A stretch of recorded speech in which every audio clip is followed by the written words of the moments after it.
dim-lit chandeliers glow. We'll sip our worries away, nice and slow. Your laughter ripples like sweet warm wine. In this jazzy sultry space you're mine. The saxophone croons a velvet tune, while melodies dance beneath the moon. We'll toast to moments both grand and small, in this hazy, lazy, jazz-touched hall. Let's sit together in the mellow night. We'll drink to love till the morning light. Every glass we raise a promise true. Here's to the magic in a drink with you.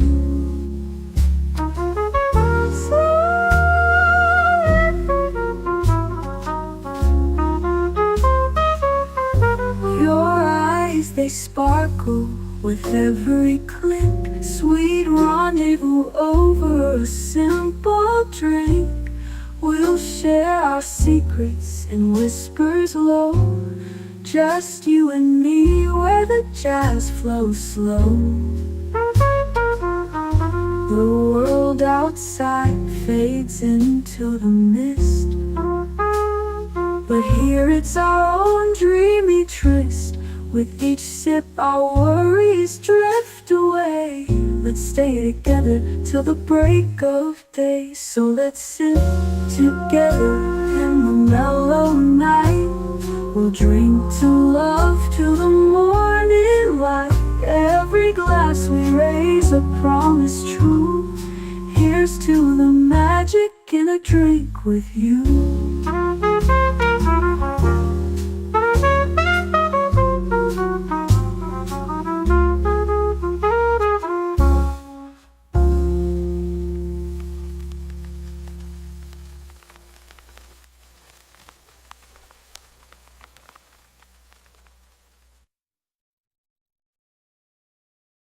The following live stream has been approved for appropriate audiences. It may contain occasional strong language and may not be suitable for younger or more sensitive viewers. Viewer inebriation is advised, though not mandatory.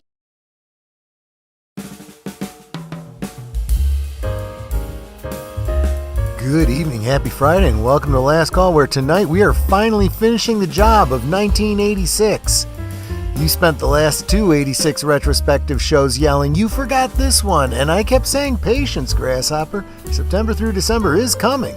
Well, the wait is over. We're talking ear-eating psychopaths in blue velvet, a knife-wielding Aussie who taught Americans what a good day really is. Paul Newman finally winning that Oscar while hustling pool, the Enterprise crew saving the whales, a talking plant who's out for blood, and Oliver Stone dropping the Vietnam gut punch that took Best Picture. Fall and winter of 86 didn't mess around. Top off your glasses. Last Call rolls the Canarble Wagon right now.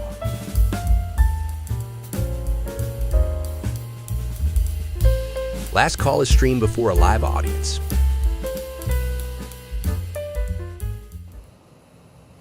Well, va salute and welcome to the weekend. It is officially the weekend. I tend to define the weekend as starting at midday liquid lunch on Friday, because I figure the Monday through Friday people, lunchtime on Friday, you're just watching the clock. But if we're going to be official about it, this is the start of the weekend. So salute to you.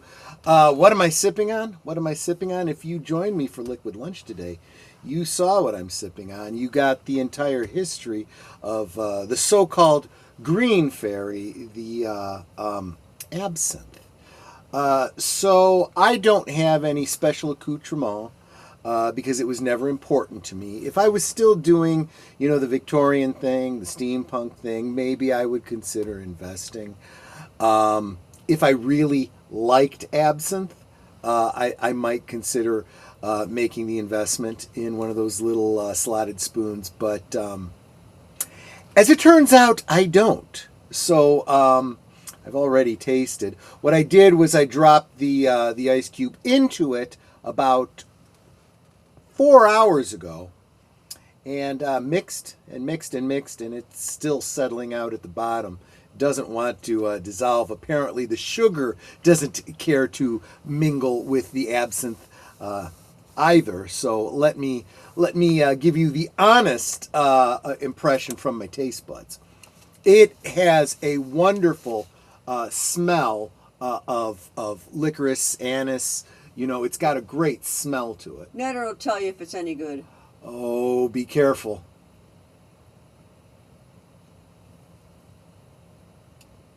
Wait for it. Yeah. Yeah. You get a lot of fumes off of it. Yup. I mean, I just took a sip, and my mouth filled with fumes. How would you describe it before I influence you with my description? I'm tasting a lot of licorice. Okay, y'all know Good and Plenty? It's like the licorice in Good and Plenty without the sugary crunchy bits. Yeah. It smells really good. If you like licorice, you'll like this. But the thing is, you have to take tiny sips because, like I said, I took a sip and my mouth just filled with fumes. I had to blow them out so that, I wasn't choking So on them. I'm going to do this again. I did it just before the stream. And just to verify that my first impression it still holds. So the initial over the tongue is actually really nice. It's that, like she described it as Good and Plenty. I would say like taking a bite out of one of those old-fashioned licorice ropes, And now, again, keep in mind there's a cube of sugar in there, give or take. But then, like, immediately as it's going down, there's that burn, and not the good kind of burn, not like the whiskey burn, but the when I was standing over there by the bar when I took my first sip earlier this evening, and honestly, I think I know why they talk about green fairies, because I swear I thought I saw lightning bugs for a second. You know that feeling, that sensation you get when you get punched in the nose and you see stars? That's what I was seeing. And yes, there was the whole fume coming up from my stomach, the alcohol fumes. Almost made my eyes water. I'm going to get through this drink tonight so that I can tell you if I have any kinds of hallucinations like they say in the myths. Spoiler, it's not really how this alcohol works, but I'll play along. So I can say I've done it. And I got a very tall, thin bottle, which is about already half gone, so it won't last long anyway. It's not a big deal, but give me a suggestion what you think I should drink next week and what you'd like to hear the history of. Let me start by saying hi to the panel so that they can get involved. You already heard from Netter. She gave her opinions on the absinthe. How are you doing, my dear, and what are you sipping on now? I've got this nice licorice like over my tongue that kind of lingers. And people can't hear me because the microphone's Oh, sorry. Yeah, you might not even be hearing me very well because of that. I am drinking Polar brand seltzer water toasted coconut. Toasted coconut. It's actually pretty good. That's a nice smooth and flavor. I survived the week. Oh, God. What's really funny... She's the one who deserves the drink. Yeah.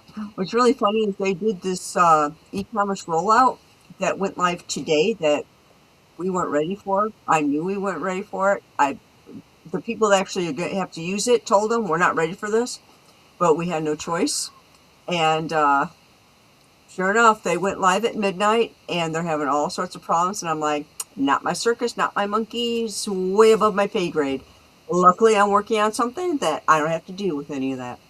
Good luck to you. Yeah, and although I don't know the specifics of what she does exactly, I certainly understand being involved in these platform migrations and all of the testing and troubleshooting and nobody listening to the people that actually do the work. So, she deserved something nice, and I wasn't able to provide it for her. I promised to make her some homemade ice cream. I was going to do it with the ice cream maker we had. Well, the ice cream maker died about halfway through the churn. So I said, well, I'll just throw it in the freezer, see what happens. It's still pretty darn liquid. It's like a badly mixed milkshake, to be honest. And I don't know what we're gonna do. You're just gonna have to get a new ice cream maker. It's the only option. But anyway, let me say hi to my my cohort in crime, who's going to have to possibly close down the stream if the green fairy takes my mind. But we also have to get this wrapped up as quickly as possible because he's got to work tomorrow. He's got a real job, not like a bum like me. Hello. There you go. What are you sipping on, my friend? I'm sipping on a Coca-Cola. Yeah, you're probably better off. Not that that's really good for you either, but just to say, Lady Mist is dropping the. I'm sorry, did I cut you off? What were you going to say? No, I'm good. I'm just Okay. clearing my throat. Lady Mist is dropping the blue emojis to encourage Netter, and the red ones to encourage me. Thank you so much, Lady Mist. Connie Cleary says, "Hail, chat. Welcome to the Bird Woman of YouTube." JPRPH1, Canarble Fedora logo and mumbler. I may be mumbling just from this, and it's not even a brown mumbler. Just saying. Look, there are certain things that are potent that I enjoy. This is okay. For those of you that don't imbibe the adult beverages, right? Think of spicy foods, right? Spicy foods that give you a little zip, and you're like, ooh, that's really good. And when you get used to spicy foods, you need a little bit spicier to get that little zip from it, right? But there comes a point, especially if you're not real used to it, where if you put enough of a hot sauce on it or something so spicy, it's just inedible. All you taste is hot, and you don't even enjoy it. That's kind of how this is. To a certain respect. I sometimes like the burn. Sometimes I like the strong. This one's a little bit of a challenge. Yeah, like I said, you have to take tiny, tiny sips. Because I took a bigger sip than a sip, It wasn't just like that tiny one that Troy just took. I took a little bit more than that. I said my mouth just filled with fumes. I had to literally blow them out of my mouth so I didn't choke. And even then, I still coughed a bit. Everybody, remember, we're trying to get Aged Boomer in the next week. We need to get him monetized. And we're still trying to get 121 subscribers for him. So if you're not already subscribed, make sure you subscribe. It's fine if you want to watch this stream on his channel. It's streaming on his channel as well as mine and Netter's. But let's get him to the coveted 500 subscribers. We've been at this too long for him not to be monetized yet. And if you think you're subscribed, just double check, because we know sometimes people think they're subscribed and then they find out they are unsubscribed. So make sure you're subscribed.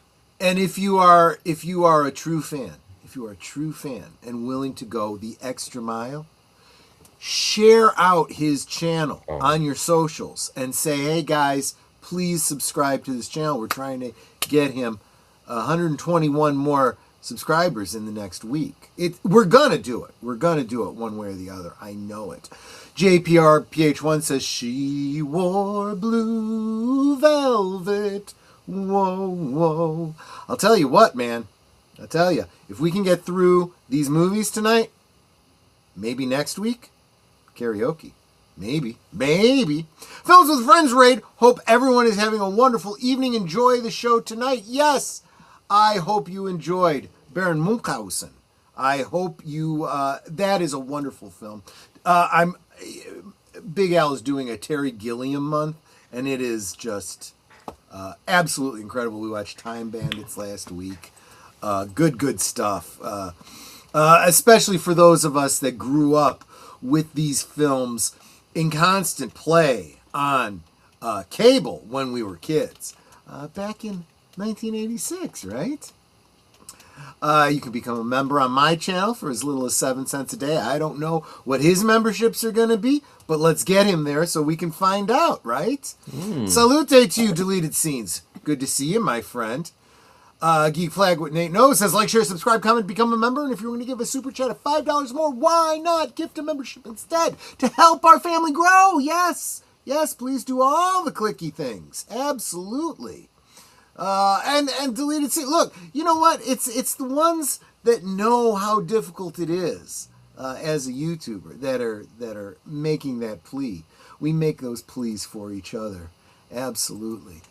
Now, Nate says, Troy, I was off work today and decided to watch 2026 Masters of the Universe. Just to remind everybody, anybody who's here that hasn't been listening to Liquid Lunch, I think it was this weekend, or during this week, I said I had actually obtained a copy of the film and then decided not to watch it, erased it, because I decided I didn't really want to watch it, and I realized I had just wasted bandwidth by obtaining it. But anyway, let's get Nate's thoughts on it, because it was free for him on Amazon. And man, Tom Connor's rant was much too restrained. This movie was infuriatingly bad. Friends, I encourage you to go check out, over on Retro Blasting, he did a video that breaks down basically his... Has he posted it yet? Maybe I've only seen the Patreon previews of it. Don't know. Go check it out. Make sure you're subscribed and hit that notification bell on Retro Blasting, because he's got a video where he breaks down the movie, and it's freaking amazing. And he especially goes through a final battle scene that takes place in, I don't know if it's Castle Grayskull or where it takes place, but he breaks it down the way a film editor breaks down a scene. And it's FUBAR the way it is. And he literally, well, he can't share it on YouTube, but for the Patreons, he did a video where he re-edited it all to make a whole friggin' lot more sense. And his edit was way, way better for that final battle. So it's not just, when we talk about, wokeness, messaging, not following the canon and so forth, we're also talking about the very basic things. We're talking about the ridiculous lens flares, the poor lighting, the bad editing. The skill is being lost from Hollywood these days. And what made it so bad is that it had great potential there, but it's like they actively did everything they could to make it a bad movie. How anybody could read this script and think it was good. Yeah, exactly. Salutations, YouTube fam, says Enigma Severus. Welcome, my brother from another mother. Which I say to all the men out there, because the women's are sisters from another mister.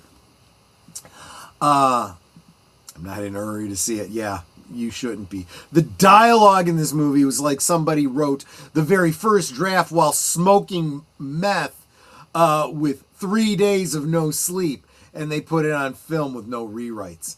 That sounds about right. I watched the 1987 version of Masters of the Universe just to get the bad taste out of my mouth. That's saying something. Let's see. Saying hi to each other, always good. Troy, how about Italian old-fashioned? You got a recipe for me? Because I don't think I know an Italian old-fashioned. Sounds good. I mean, let's face it, this guy, he works in the industry. He knows his booze. So help me out, brother. Point me in the right direction. Clue Studio, salute to you, my friend. Good to see you. Make sure you're subscribed to his channel. This guy, speaking of a brother from another mother, this guy is good people. They're all good people. Well, yeah, y'all are. That's right. But, I don't say it about him that much because I don't see you that much. You gotta join us more often, my friend. The final battle scene was just a collection of memes. It was terrible. Well, definitely check out Michael's retroblasting video on it. He saves it in the editing, kind of like Marshall Lucas did with Star Wars. Okay, let's get to this, because this is the third installment we're doing on 1986, and 1986 wasn't necessarily the best the best year for movies, but are you sure? It's not bad. It's pretty good. There are some okay, I mean, there are also a whole lot of movies that I've never freaking heard of. It's funny because one of the movies we'll mention tonight, I decided to watch this evening before the stream, because I'm like, one of the things I try to do is... you could give us your impression, because I'm like, never saw it. Let's watch this movie I missed out on. So the movies of 86, part 3, if we have time, we will get to a part 4 as well. But I split them up anyway because these things take up. Night Mother, Sissy Spacek, and Bancroft. Know it? So I'm glad you started with this movie, because this is going to set a trend for a lot of the other films that we're going to get to. I was thinking about this as I was getting the stream ready. 1986, let's see, I would have been, I got to do maths. I would have been, 15 years old. Mm-hmm. Does 15 put me in high school? No. Yes. I wouldn't be in high school until the next year, right? 15's high school, dude. What are you talking about? Is it? Is that freshman year? Okay. No, so I was probably just going... sophomore. Well, at this point... Okay. Well, yeah, maybe. Whatever. It was... Yeah, I just got out of grade school. I'm probably just going into high school. Honestly, I wasn't watching these more mature films. I don't want to say adult, because I would go out of my way to watch adult films. But these more mature films, right? These Oscar bait type, films. I didn't watch a lot of them. Dramas. So, yes. A movie that would have had Sissy Spacek in it, after Carrie anyway, right. Probably was not much on my radar. Coal Miner's Daughter is great, though. Have you seen that one? Oh, that one is great. Yeah, but then, again, my dad being the country music fan that he was, and me liking some of his hillbilly records, I was like, okay, yeah, I'll watch that. That was fine. No, I wasn't too interested in this one. You were 7 in 1986. Okay, dude, you're a little younger than I am. You're a little younger than I am. I would have been 9, I think. That sounds right. 9, yeah. You were 22 in 86? Damn, you're an old fart, man. Damn. So, did you see this movie? Mm-mm. Netter? That was my whole point. I haven't seen this movie. I definitely have not seen it. Okay, well then we'll move on. That does not look like Anne Bancroft. That does not look like Anne Bancroft. Well, this was a couple decades after The Graduate, dude. I mean, she was getting mature. You're not wrong there. You're not wrong there. Okay. Also, it's an awfully dark picture. I didn't even think she was a white girl. Okay, come on. I've not seen this, but I have to ask myself, why haven't I seen this? Michael Dudikoff, Avenging Force, obviously a canon picture. You know who's probably seen this movie? Who? Michael French of Retroblasting. He's probably seen this movie. I've watched the American... Boomer is not a boomer. He has said this many times. He is a figurative boomer in terms of... He says things and sounds old, and people go, okay, to the younger boomer. kids, I am a boomer. That's my point. Okay, even though I'm technically young Gen X. Anyway, Michael Dudikoff, Avenging Force. He was in... Wait a minute. Update on this. I'm I don't know, a quarter of the way through this drink, and it's starting to have a numbing effect on my throat, like when you squirt Chloraseptic. That's what it's starting to do to me. Drink her down. Yeah, and he wants me to drink and shut up so he can talk. That's what it is. Anyway, Avenging Force, Michael Dudikoff, he was in the American Ninja movies. I have seen those. And one thing you'll notice when you watch the American Ninja movies, and Michael Dudikoff is wearing his tight jeans, he's either sporting something extra or they gave him something extra to sport. Like maybe somebody shoved a cucumber down there, if you know what I mean. Yikes. Yikes. For the ladies, I assume. But anyway. Ernie from Twin Peaks wrote Avenging Force. Oh, you got to be kidding me. I'll take your word for that. I'll take your word for that. I believe that. That's wild. That is just... I need to watch this. It's the action film of the year, but... Is this a canon film? But canon, you released Delta Force this year. Are you saying this outdoes Delta Force? I don't know. Michael Dudikoff is avenging force. Anyway, moving on to... In a world full of explosions and fire. Yes. Speaking of Twin Peaks, a.k.a. David Lynch, a.k.a. Kyle MacLachlan, look, Blue Velvet. Right. So we have done... I think we've done more than one rewatch on this. Let me know if I'm off base here, deleted scenes. But we did at least one rewatch during Live from Sparkwood 21. When we were... we had gotten all the way through all of the Twin Peaks episodes, including the third season. Fire Walk with me, and we were starting to look at some of David Lynch's films. Because I said, I feel that if you really want to understand Twin Peaks, you got to understand David Lynch, and you can't understand David Lynch unless you watch key films of his. And in a lot of ways, Blue Velvet is a prototype to Twin Peaks, right? Obviously, Kyle MacLachlan's playing a different character. What's her name? Isabella Rossellini. No. The General Blue Hair from Star Wars. What's her name? Darn it. Yeah, I hate it when this happens. I know, right? We're having a boomer Laura movie. Dern. Laura Dern, right. Yes. Plays his girlfriend. She is not playing any other role that she has played in other Lynch films like Wild at Heart. But, yes, thank you, Deleted. You're on the slight delay. I'm going to say 3-second delay, but it's more like 6 seconds because it takes you time to type and send it back. By the way, this is the French poster I have up here. There you go. The American poster looks a little torrid, if you see it. Yeah, but it's a pretty seamy type of movie. Yes. I mean, it was for me and 15-year-old Troy. Yes. But that ear with the ant crawling over it. But I can't even repeat the lines that what's his name? I'm drawing Frank. Dennis Hopper. Dennis Hopper. Snuffing the nitrous oxide. I can't even say the things that he says because it's like, oh God, oh man, oh. I made a joke that you need to give Frank a Mad Libs book, and he would just write F or adjectives and just for every word. Yeah, right. Well, and it could be used as a noun, it could be used as a verb, it could be used as an adjective. So yeah, you're right. You're absolutely right. Smurf and Smurf, I'll Smurf your Smurf and Smurf. Baby wants to Smurf. Oh God, that movie. Anyway, let's not spend too much time. That's the airline version with Smurf. Yeah, right. You can Funk, yes.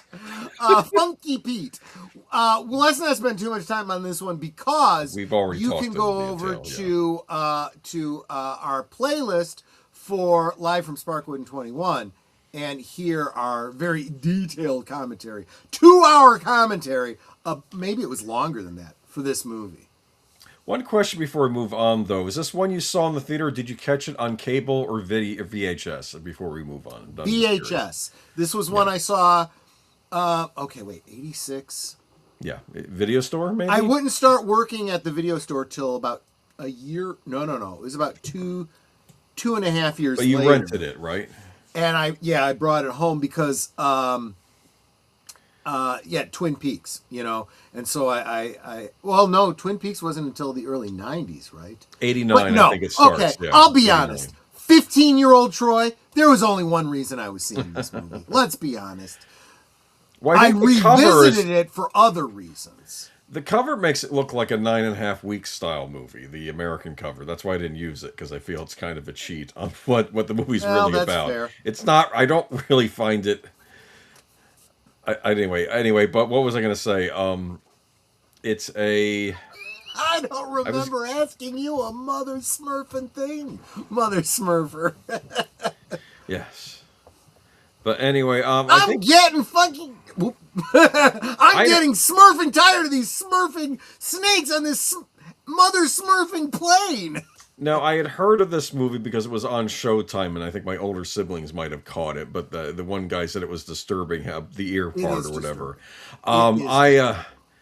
It's not just that. everything Frank does. Yeah.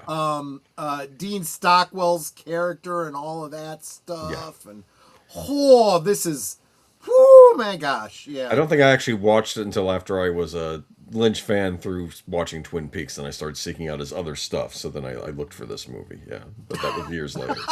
No, I like this was actually. I'm glad you wrote it out for me because this makes it easier. Clue. Say Smurf again, Mother Smurfer. I dare you. I double dare you. Say Mother Smurfer. The Men's Club. You see this? Boom! Exactly this, right? Because you would think I would have seen this movie, right? Because Jennifer Jason Leigh, that cover, right? Honestly, but what a cast! Cindy Pickett, Rebecca Bush, right? It looks like it has a big Gina cast. Gallego. Yeah. I mean, it was even for me, Stockard Channing. Okay, I know that's not every guy is into Stockard Channing, but I'd take a little Betty Rizzo, but there were guys in this movie too, apparently. Harvey Keitel, Frank Langella, Richard Jordan, David Dukes, Roy Scheider, Treat Williams. Good cast. Great cast. Never saw this effing movie. So maybe one to look for now, maybe. I don't know. I mean, I've watched some of the clips, because when you go to the IMDb to look at, and you see, like oh damn, I need to see this movie. Holy cow, I need to see this movie. Yeah, it might be good. We just didn't see it. That's all. That's one. Oh, I need to see this movie. Okay, but I know nothing about it. If you've seen it, tell me about it. Is this the one that you've seen? Me? Yeah. No, I've not seen it. Okay, well, let's move on then. I love Jennifer Jason Leigh from The Hateful Eight. right? Yeah. Oh, she's been in a lot of stuff. She was in Fast Times at Ridgemont High. Remember, wasn't that her first one, I think? Full Frontal, yeah, absolutely. So another one looks good. Where the River Runs Black. Yikes. Never heard it. I heard of where the river runs through it, but not where the river runs black. Do you know anything about this movie? No. Charles During, Peter Horton, Dana Delaney. I'm a big fan of Dana Delaney. Oh, I love Dana especially Delaney. in a certain movie. But anyway, a couple certain movies, yeah. American drama film directed by Christopher Kane. Something to do about a missionary priest in the Amazon. What the heck happens? I don't want to get spoiled for this. What is this? So, I don't know, but when you talk about a missionary priest in the Amazon, I think of, no, he was a doctor. I'm thinking about Sean Connery. That was a whole different movie. Never mind. Don't know this movie. It might be good, might not be. We just don't know. Okay. Yeah. All right. Moving on. Speaking of Sean Connery, not the the movie I was talking about. Not the movie I was talking about. Have you seen this movie? I think I saw it on cable, but I don't remember a damn thing about it. Medieval times. He is I believe, a Franciscan. Is he a priest or a monk? I want to say monk. Okay, maybe he's a priest. He has a Keanu Reeves plays his, I guess, apprentice. I'll say that. Okay, and it's all about how murders are happening at this monastery. Very interesting. They have to discover it. And of course, there's a meeting of and he's along there because there's going to be a meeting of all these different, I guess, priestly orders. It's funny because the Franciscans are having a nasty fight with, I guess, I don't know whoever the papacy priests are, but they were like saying, the question isn't about whether Jesus Christ was poor, it's whether the church should be poor, because they're all wearing fine linens, whereas Franciscans were all about there's poverty, a lot of passages from the Bible. The gospel from literally quoting Jesus, aimed at the Pharisees. Yes, they could absolutely be. Well, that's the impression you get. Like the Franciscans were the one fighting against these, whether more like the Pharisees. Yeah, but there's murders going around behind all these. You have to figure out who the murderer is and why the murderers are happening, and it's an interesting reason. I'm not going to say what it is. I am going to check this movie out eventually. But I'm going to look at it through the historian's eye. Geek Flag says, Troy, how about next Monday we watch The Man's Club? I'm going to put that on the list for the future. Maybe a voting, yeah. it may be in 3 weeks. Some movies from this list might end up on, a poll for the members. But I'm guessing that next week we will be watching my favorite Sam Neill movie, because I don't think it's going to win the current poll. We'll talk more about that at the break. Do you think Connery just kept the same look he had for Highlander, and he just put on a monk's robe for this? Probably. I like Sean Connery, I really do, but he's a lot like Jack Nicholson.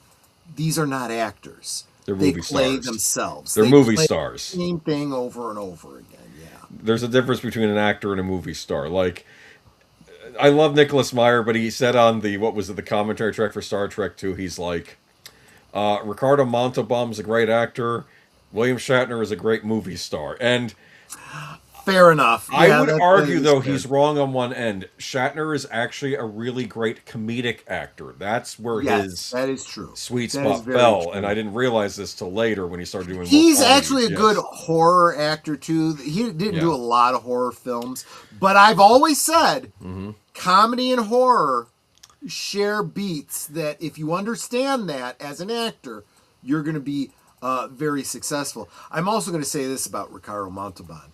If you haven't seen more films with him in it, do yourself a favor and just go to his IMDb and just start watching some of his movies. Because that man was very talented. With his rich Corinthian With his leather. fine Corinthian leather.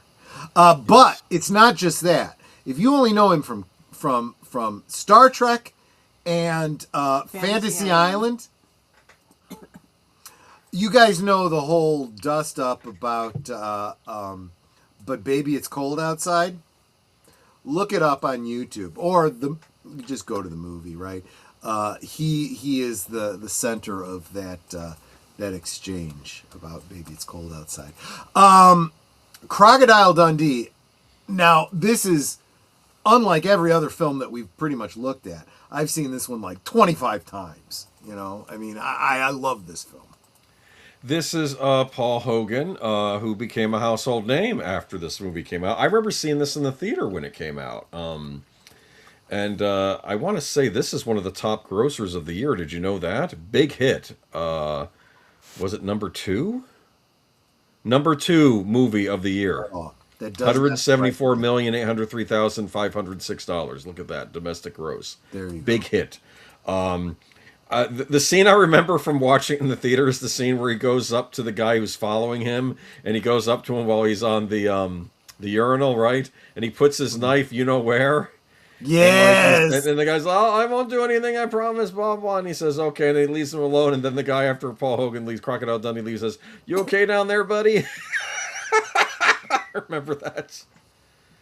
Yes, exactly.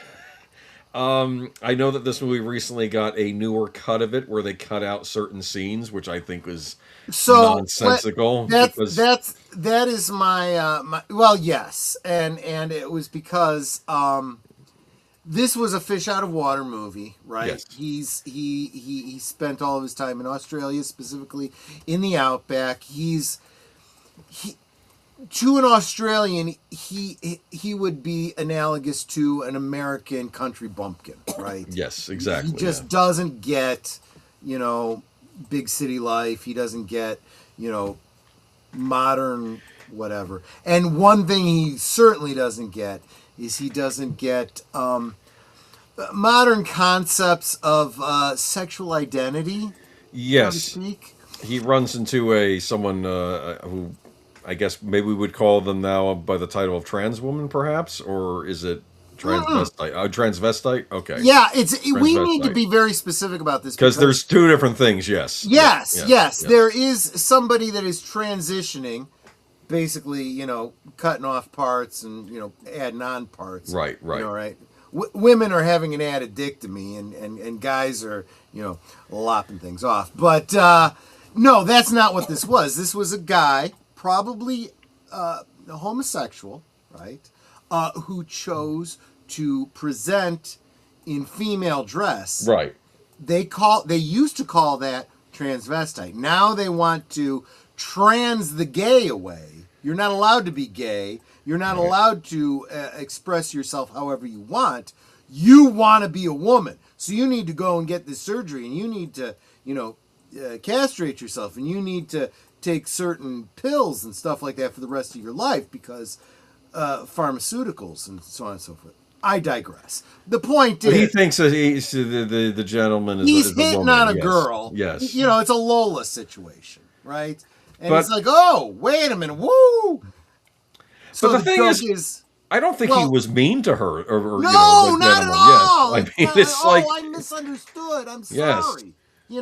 And later on, No, he was so surprised. He goes, "She's a bloke." yeah, she's got it, and later on, he grabs somebody else's, just to check. I just had to check, But anyway, now they did a newer exactly, cut. Clue. Yes. Transvestite is crossdresser, which is it not still okay for men of whatever persuasion to be crossdressers if they so choose? Or are they so oppressed now they've got to fall into whatever the current vernacular is, right? I don't know. But anyway, big hit. I would say it was a romantic comedy with the big city businesswoman falling in love with the Dude, you know why I saw this movie so many times, right? Why? Believe It was Linda Kozlowski. Yeah, she's nice looking. Oh, blonde. Well, she wasn't a natural blonde, but when this movie was done, she was a blonde, and I was, wow, hello. I kind of understood, Paul Hogan saying, hey, I want to stay with you for a while. I believe she was a what do you call it? A hottie? No, a reporter. I was going to say she was doing a story on him for like the New York Times yeah. Cosmopolitan or something. But yeah, right. And they even played with the whole, modern day feminism type of thing. But she kind of fell for the rugged masculine type, right? Real quick, I'm sorry, I kind of got distracted. No, it's okay. Yeah. I saw you here and I wanted to say hi to you, but Scott Brooks dropping in to wish you a good stream and drop a like. My dad passed away yesterday. I'm so sorry to hear that. I'm hearing a lot of people having issues with their dad. Sorry. Mark Melnikoff was sharing about his dad this afternoon, and he called to let me know more about what was going on there. Lynn Green too. I mean, I'm so sorry. Yeah. Let me say one thing to encourage you guys. Be thankful for whatever time you had with your dad and whatever relationship you had with your dad. When I found out that my dad passed away, my mother called me, and the only reason she knew was because her Social Security alerted her that she was eligible for greater benefits because her ex-husband had passed away. So she called me and said, look, I feel obligated to let you know your dad passed away.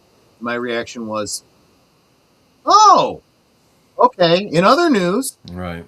So guys, be thankful for the time you've had with your dad, and love up on him as much as you can while he's in your life. Just saying.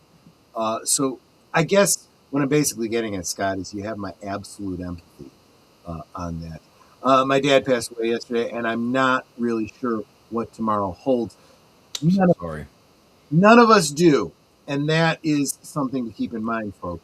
When I tell you guys to take care of yourselves and stay healthy, it's because you're the only one who has control over that. And if you care about the people around you, you will take care of yourselves for exactly this reason. Having graduated high school in 1986, I will be back for the replay. Thank you, Tim. I hope when you get back, I've said something to potentially encourage you. I appreciate it. And he says, I'm very thankful, Troy. Oh, so you're still here. Yeah. I just want to make sure you didn't miss it. Fair enough. No, that's I appreciate that. Geek Flag with Nate knows says the original Crocodile Dundee 1986 had a budget of approximately 8.8 million, under 10 million USD. That's Australian. It turned out to be an incredible financial success, going on to gross over 328 million. Did we rewatch this film with Big Al? I feel like we did. I can't really remember. If we did, it was a really, really long time ago. It might have even been back in the Sir Professor days. That was a while back. Yeah, it might be. Over 5 years, that would have been. Are you a fan of this movie, Netter? I liked it. Yeah. There were some certain points in there where it was like, okay, this is interesting. What's going to happen here? Like when he and reporter chick were out. I don't even remember the character's name. It's Linda Kozlowski. Yeah. Whatever. They're out in the middle of nowhere, and he gives her this like bark or something to eat, and she's trying to eat it, and she's like, "You can eat this stuff?" He goes, "Well, you can, but it tastes like crap."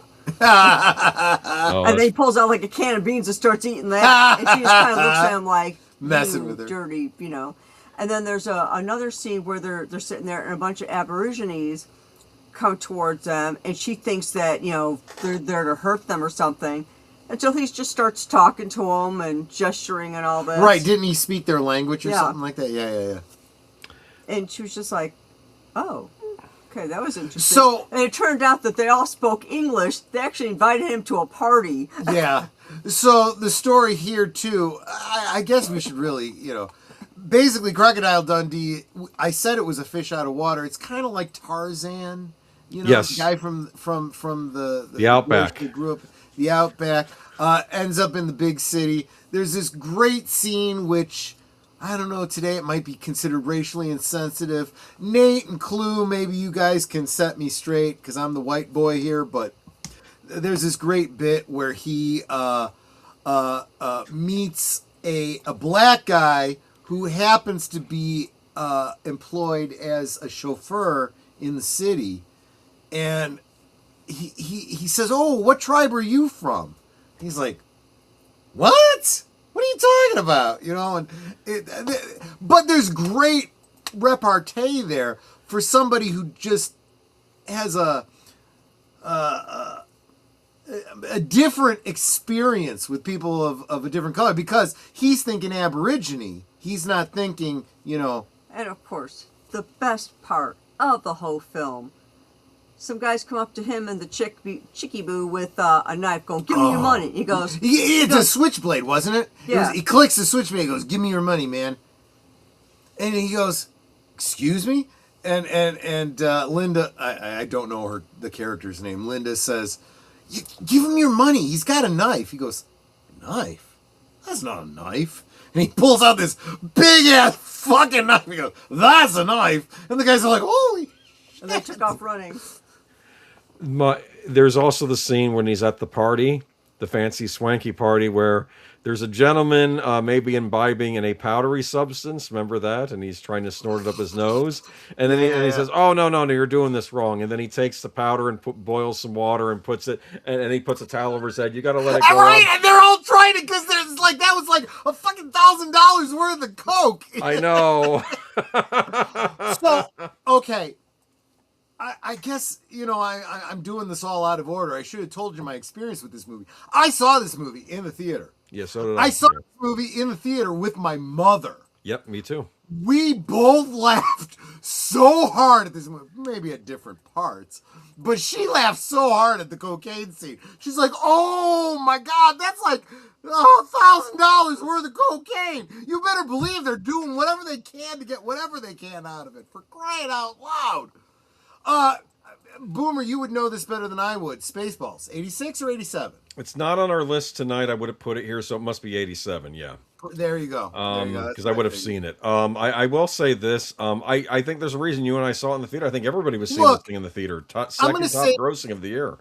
I hope I'm not speaking out of turn, Clue. I think this is probably true for both of y'all. Let's face it. If you're of the melanin-inspired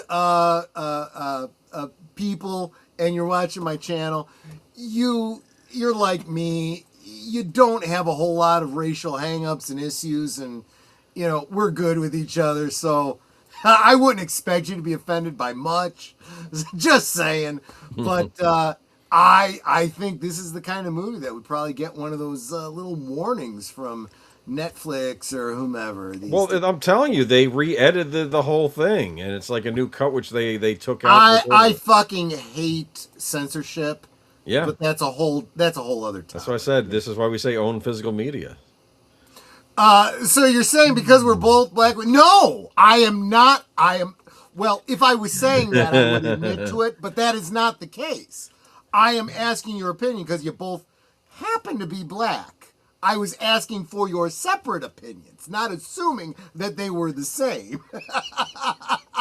We're not sensitive, Troy. We're old school, dude. I'm glad you're not sensitive because we got some. This other is what I'm juicies talking coming up about. tonight. This is what I'm talking about with this whole modern age of refighting the same thing. Back in the 80s and 90s, it meant something different to say I had black friends. It meant I went to school with some guys that were black. Didn't think much of it. They were my friends. It didn't matter that they were black. But we talked about, things differently because they were black, I was white, and we learned from each other. And it was an awesome thing. There was a church that Troy and I belonged to, and one of the things that we were going to be doing... I know the story she's about to tell. ...is we were going to, Cabrini Green area here in Chicago, which is predominantly black. And so we've got, a bunch of people from our church there. We're black, white, Hispanic, everything. Mm-hmm. And the guy leading the group, because what we were doing is we were giving out information for people who had kids so they can get free vaccinations and stuff like that for their kids. We were literally in the Chicago projects. Yeah. Just saying. And the guy heading up the whole thing goes, okay, make sure you have a brother with you. So I just grabbed the guys on either side. Remember, this is a church group, so we assume every male person there is a brother. Yeah, brother. Not thinking a brother. Yeah, so I grabbed Troy, I grabbed another guy, and I'm like, okay, I'm set, because they want us to be in groups of 3. He goes, no, ma'am, you want a brother. And then he kind of rubbed his wrist to show color of skin, And I looked around, and it's like, because we didn't see color, Wow. I got to tell you, talk about culture shock. I mean, going around and some of the things we saw when we knock on doors. So I was kind of glad that we had someone to kind of shepherd us and say, bro, let's just kind of go. Because they know the area. I got you. I didn't think this would we would get on a racial thing, but let's face it. I am secure in my relationship with Clue and with Nate, but I've probably been canceled by people just randomly stopping in. Just saying. It's all right because we got some doozies coming up. This subject will be. We certainly do. Let's get on to the next one. Okay, I don't know this one. Half Moon Secret. I certainly do. I certainly do because of Cable. Is this an erotic thriller with Sigourney Weaver? Is this the impression? I wouldn't. Okay. Well, because I know she has a line of work that she does in this, right? Yes. Okay. Let's say this is the first movie. Okay, if you saw Alien, right? And you saw the scene where she's getting ready to get into the pod. I know that scene. Yes. Oh yes. Well, this takes it to the next. This was the first movie I saw her boobs in. Okay, let's just be clear. She works as she works as. She has 2 jobs basically. Yes. Yeah. That's the important point. She's got these 2 lives that They did a movie with Kathleen Turner in the 80s, which was similar, where she had a double job thing going on too. Well, yeah, we'll talk about Kathleen Turner a little bit later, but so. She does things for pay, nowadays it would be OF, and you would spend money to get a personalized video made. Well, they would pay money to get her to do certain things. And there was this one guy who had this desire to see her doing a workout. I mean, literally an exercise workout where she's riding one of those stationary bikes, topless. It's like I would, if it was on videotape, I would have worn out the videotape in that place. But I saw it on cable multiple times. Also, she had this. Well, I'm not going to get into the other things.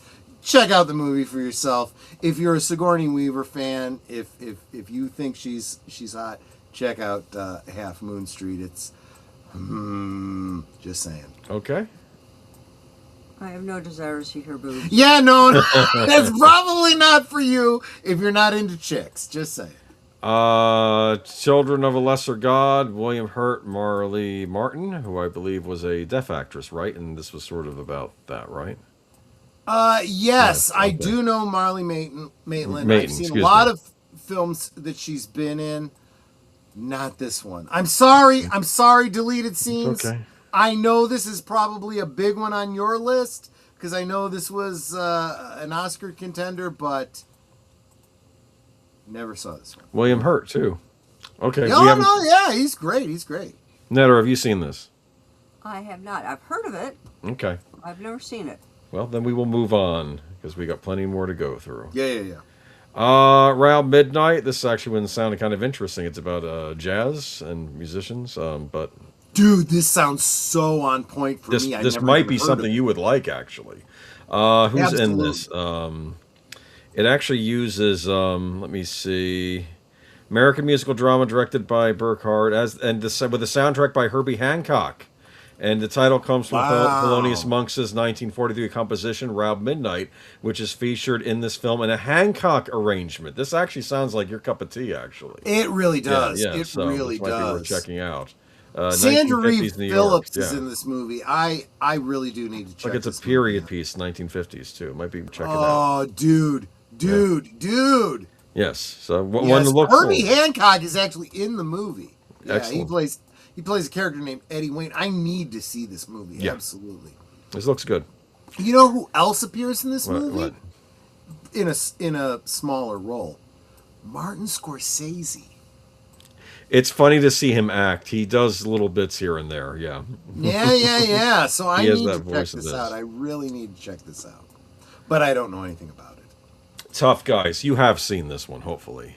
I I have Oh, seen it. have seen it, and I remember nothing about it. Okay. I think this is one of the ones I went to see on a Wednesday night with my grandparents because my grandfather wanted to see it. I did not appreciate Burt Lancaster and Kirk Douglas the way I do now.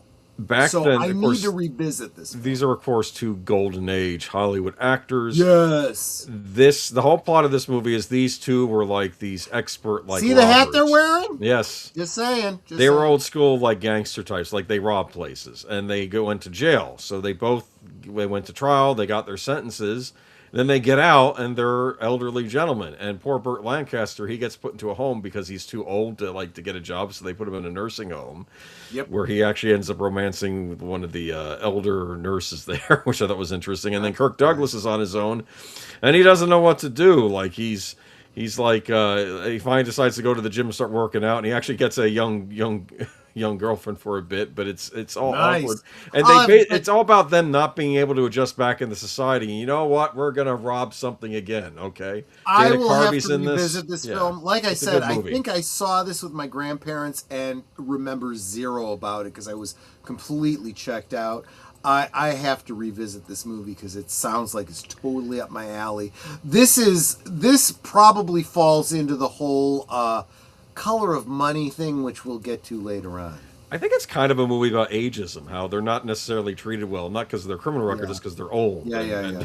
What did you saw this though, Netter? Right? Did you like it? I thought it was a good comedy, actually. Yeah, I saw it a million years ago. A million years. We'll rewatch it. We absolutely will check this one out again. Eli Wallach is in this too. Ah, there you go. He's a guy that's been waiting for them to get out of prison because he wants revenge on them for something. Yes, and he's like another old time gangster. Yes, he's in this as well. Going back to the previous one, I met Herbie Hancock at Atlanta Jazz Festival. Oh, Damn, excellent. man. Look, if all you know about Herbie Hancock is that pop rockin', with the robots and stuff, dude, he's check him out. Check out his music. It's probably available on YouTube somewhere. Check it out. Yeah. Oh, deleted scene says Eli Wallach keeps trying to kill them, but he can't remember why in the end. Oh, that's funny. It's kind of one of these long-standing grudges, and they finally ask them why, and they don't remember. Right. It's been so long. So it's like, Gets to the point where you almost become friends over why were we pissed at each other. yes, at the beginning. Oh, yeah, that's right. That's stupid. Good comedy movie. Two legends in their older age. I'll I revisit liked this it. movie. No it's doubt. not bad. I enjoyed it. Yeah. The young Dana Carvey's in this too. Yeah. Oh, really? Yes. Good. Yes. Dude, can't spend too much time on this because we literally did a rewatch of this on my Color of channel. Money. The Color of Money. Filmed, well, partially. One of the pool games was filmed at a pool hall just up the street from DePaul University. So when I was going to school there, I would drive past that place every damn day, and it had a big sign, Color of Money was filmed here. Yeah. So we did a rewatch. Members of my channel, we watched the prequel to this movie, the film that this was actually a sequel of, which was The Hustler with Jackie Gleason and Paul Newman. Yes. And then the following week we watched This movie Newman where he's Cruise. reprising the role he did in The Hustler, right? Yeah. It was both great movies by different directors, different writers. It was really, really good. Really, really good stuff. They had approached Jackie Gleason to be in this movie, and he was like, nah, not what you want me to, nah, probably not. Yeah, you don't necessarily want to keep yeah, it's fine. Yeah. It's probably better best they just left that be. Deadly Friend. Wes I have Craven. no idea. I've never even heard of this movie. Okay. Wes Craven movie that I haven't seen. F me, right? I need to see Okay. this movie. Plot of this movie is you have this young man, I forget his name, but he's like a computer genius. Real quick, I want to say hi Yes. to Hello, Tim Hayes. Tim Hayes. Thank you so much for being here, man. Did you hang out with Tony earlier to wish him well for his 10th anniversary? Just Okay, so this is a young computer genius. He even has his own robot, and him and his mom moved to this small town. I think he got into MIT, and he's still in high school. That's how much of a genius he is. Neighbor friend played by Christy Swanson. oh. Who, maybe there's some feelings developing there, but then she also has a drunk, abusive dad. Who, like maybe slaps her around a bit, and then Christy Swanson was a hot blonde, so I had And- a who? I have a Yes, and who played the mom in Throw Mama from the Train and the Fratelli mother and the Goonies? Estelle She's in this. Getty. She's in this, and she's like the evil neighbor that hates all the kids in the neighborhood, and like they're trying to play basketball. Like if your ball falls. Wait a on her- minute. What two things did you reference? Throw Mama from a Train and the Goonies. And you didn't mention the Golden Girls, which she's most known for. She was on the Golden Girls. Estelle Getty was the mother, the old one. No, still- I'm yeah. talking about the one that looks like the. She has an interesting face. I'm going to be kind, okay? Yeah, she looks like she was hit in the face with a cast iron skillet. It's kind of scrooched up. Mama not Fratelli. Estelle You can Getty, Google honey. that.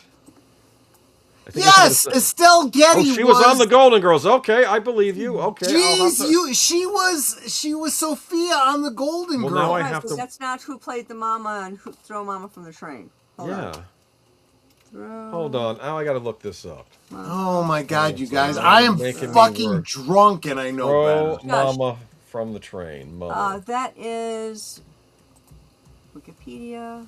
Come on, go there. Anne Ramsey. Oh, okay. Yeah. So. Oh not my Sophia. gosh, Rue McClanahan did not age well. Okay. I never saw her after after Golden Girls. Anyway, the plot I was gonna. This is the problem when you Google stuff. It shows you other stuff. You know? So this is what happens. Like you're playing basketball or something in the street, and your basketball lands on a property. It's mine now, you rotten kids! Ah! Right, you know? right. Kind of like the Ebenezer Scrooge that Johnny Depp will be playing anyway. I'm looking forward to that movie. I'm taking Netter to see that. And It looks if we good. like it, we'll we'll talk see it the following week again. more about that on Notice Sunday. how he says he's taking me without even asking me if I want to go see it. You're going to see that one. It looks good, Netter. To be fair. You'll like it probably. It looks like a proper Christmas Carol. Anyway, what was I I going to know, say? right? Yes, but anyway, No, wait, quick. I Okay. want to give an Yes. update on the absinthe. I'm getting to the last dregs. okay, yes, And What I do you did think? mention that the sugar did not. It kind of settles to the bottom, so it kind of gets sweeter as you go. So it was easier to drink as I went. And now I'm freaking ripped, guys. Do you need a booze sponge? I've got Okay. an A&W here to That's fuck not a as a booze sponge. chaser. That's more liquid. Well, I'll Okay. be okay. So anyway, plot is evil neighbor lady destroys the guy's creepy robot and blows it up, but then he holds on to the robot computer chip that he created, and then Christy Swanson gets knocked down the stairs by her drunk dad, and I guess has a brain hemorrhage in the hospital, and they have to, she died, and he has the So they idea, what if I can use my computer chip to bring her back? And he steals the corpse from the hospital, and she's not quite herself when he brings her back. She's kind of like a cute version of the Frankenstein monster. Then she goes around and she remembers the people that were mean, like the evil neighbor lady. And there's a scene where she takes the basketball and throws it at her face, and then the lady's head explodes. And it's just it's a bizarre Wes Craven movie. It was actually based on a YA novel, which I have a suspicion the YA novel probably made more sense than the movie. Don't think no one's seen Deadly Friend. This was a regular on Monster Vision with Joe Bob Briggs. Okay. Going back to Estelle Getty, she played B. Arthur's mom despite being younger than B. Arthur. That's actually true. She was actually the youngest person on the cast of Golden Girls, even though she played the oldest. Yes. All right. Moving on from Deadly Friend, it's Christy Swanson. Okay, there we go. I'll check it out. Not Jumpin' see- Jack Flash. Any I good? know Netter saw this. She loved this movie. I've not. Look, back when before Whoopi Goldberg went effing insane. She was funny. She was good in She was comedy. absolutely funny. Huh? I said it was a great film. Yeah, Netter said it was a great film. I know she's a big fan of this movie. Yeah. So, And who is the male lead in this? I He gotta was look the it up bloke. now. He was the British bloke that was in War Games. Jonathan Pryce. Thank you. I cannot see a movie with Whoopi Goldberg and Jonathan Pryce. Now that actually sounds interesting. Jim Belushi is in this movie. Yes, he is. Okay, This Phil was Hartman, a John very, very Lovitz, early- Yeah, a lot of Saturday Night Tracy Live. Ullman. Oh, A Tracy. lot of Ullman. people in this movie. Annie Potts. Okay, maybe this is a cool. Guess movie. what? This was a very funny movie. Those are all comedians, you know. So this is probably a good film. I'm just curious what it's Jumpin' about. Jack Flash, it's a guess. I know that. You I know better the know line. that song because that obviously plays a big role in this. She's not a hacker, but she works for a company, and she's getting like. Hold up. No, Netter knows the movie better than I do. So, Whoopi Goldberg's character works for... You guys need to see it from my point of view. She just ran upstairs to I don't know what, and she came running back to tell you guys about this movie. Because Troy's telling it wrong. I am, So, yes. shush. So, Whoopi Goldberg's character works for a bank. They do, a lot of bank transfers and that sort of thing. And it's a lot of data entry crap. So she's working overtime one night, and she gets their computers are super old. So sometimes they would get these cable channels and stuff. It's the one lady, they just call her Helga. She's working out. She's this big German woman, and she's lifting weights and stuff. And then sometimes they'd get other programs. So she's working late, and suddenly, because she would, her and her coworkers would watch this stuff, they got in trouble from the boss. Like, this is only for bank, for the bank only. You shouldn't be watching any of this other stuff. It's like, we can't help it if it comes on, you know? So anyway, she's working late, and a message comes through on her computer screen, saying something like hello or whatever. And so she types back because she figures it's a test. She goes, "This is for such and such bank, only, please exit," or whatever. And it's like, I need help. And he starts having a conversation with her. And she's looking around, sure that she is going to be caught by her boss and get yelled at because this is a trap. Comes to find out that the guy is a spy. And he's trapped in another country, and he has no way to get out. His contact has gotten killed. He needs an exit point, and he needs her help to get that exit. So they go through this whole thing of her trying to get all the stuff for him, to get him out of this other country and back to England, well, he's English, so back to America, wherever it is, out of this other country where he is in grave danger. It ends up being really hilarious. There is one point where she puts on this sequin dress and a long wig, and she's like acting like Tina Turner coming into this thing, because she's going into a big party. She doesn't have Tina Turner's legs. No, she's going into an exclusive party where you have to have an invitation to get in, and she just waltzes in there with this dress on because she's got to talk to somebody that's there. And when they ask her for an invitation, she just presses this little button on her tape recorder, starts singing like Tina Turner songs and all this, and dancing around, and then just kind of dances her way through the door, and no one stops her. And then she just kind of like, okay, I'm in, and she takes off to try to find the person she needs to talk to. The only line I remember from this movie is, "I'm a little black woman in a big silver box." Yeah. But yeah, it's interesting. She, it's an old movie, so I'm not really spoiling anything. You guys really need to check this film out. She does end up helping him. Hysterical. It's hysterical, though, all the things she's got to go through to try and help him. This is the same British bloke that was in War Games. Yes. He's been in a lot of movies, Jonathan. You don't know this until the very end of the movie, and then she's kind of falling for him, and then she meets him, and he's like, meh looking. A little bit disappointed. Is she expecting James Bond or something? Is that she's expecting because something like that. He's got a really great voice. Kind of like how Boomer's got a really great voice. Yes. He's got an even better voice since he got the new mic. The mic, yes, thank you. Yeah. So it's like she ends up going to his apartment at one point to get some information there, and she listens to his messages on his, that's back when we had those answering machines. Yeah, I would record it on a tape. And she hears his voice, and she's like, "Oh, so that's what you sound like." So now every time she's typing to the guy on her computer, she hears the voice. Yeah. And it's actually a really cool interaction. I think you guys will like the film. Guys, check out Jumpin' Jack Flash. Yeah, whatever you feel about Whoopi Goldberg, since she got involved with The View, screw that bull crap. Just check out this movie. One of the parts that I think is just hilarious is Jack is telling her that she's got to figure out like a code or something before he can really continue talking with her. Jumpin' Jack Flash, right? It's a Rolling Stones song. Yeah. So she goes out and she gets the lyric sheet, and lesbian eggheads and all this she's kind trying of to type in different lyrics to that might be code. And she finally figures it out. If she's gone like through all the lyrics, and she figures out what it is. It's one entry on the back of the lyric sheet.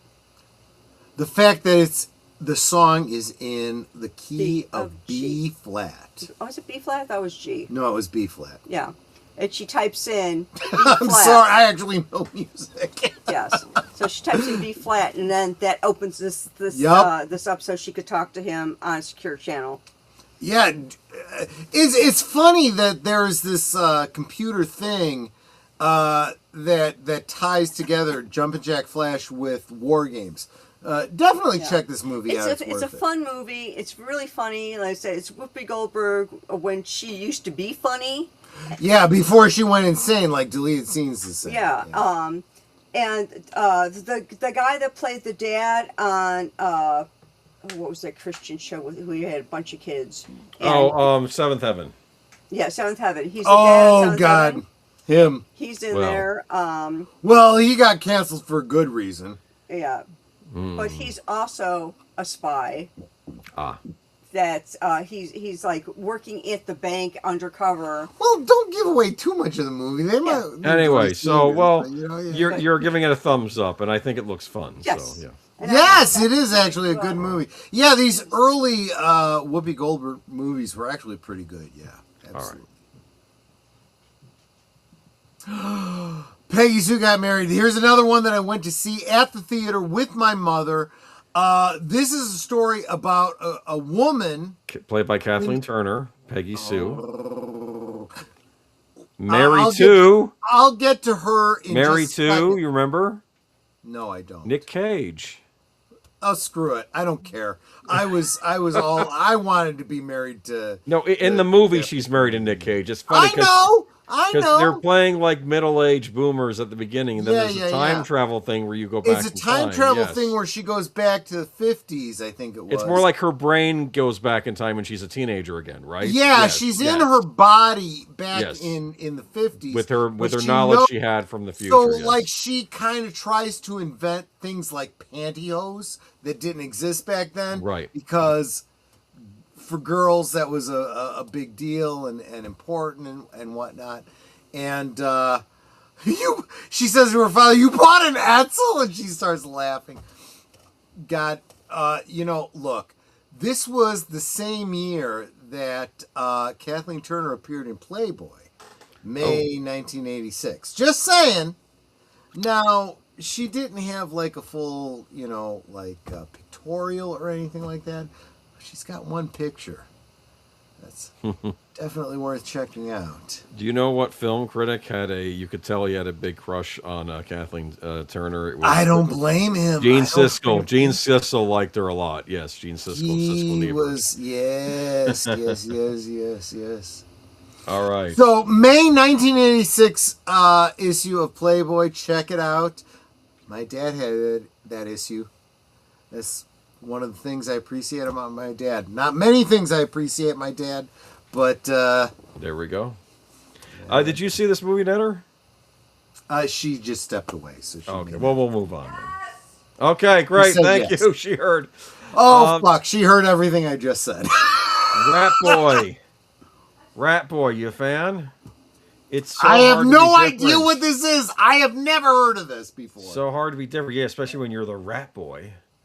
We should just put the Rat Boy out of his own misery. Maybe actually, public stoning. Clue Studio makes a great point. He says Kathleen is Jessica Rabbit. She's not bad. She's just drawn that. Yeah, when they did the Making of Roger Rabbit special on TV, they interviewed her and how they wanted her. She was describing how they wanted her. Robert Zemeckis was telling her how they wanted her voice to sound, and all that. You don't know Rat Boy? We're moving on. He had a very sexy husky voice. Yeah. So speaking of movies that I'm talking about a soul man. So we were just talking about racially sensitive topics earlier on.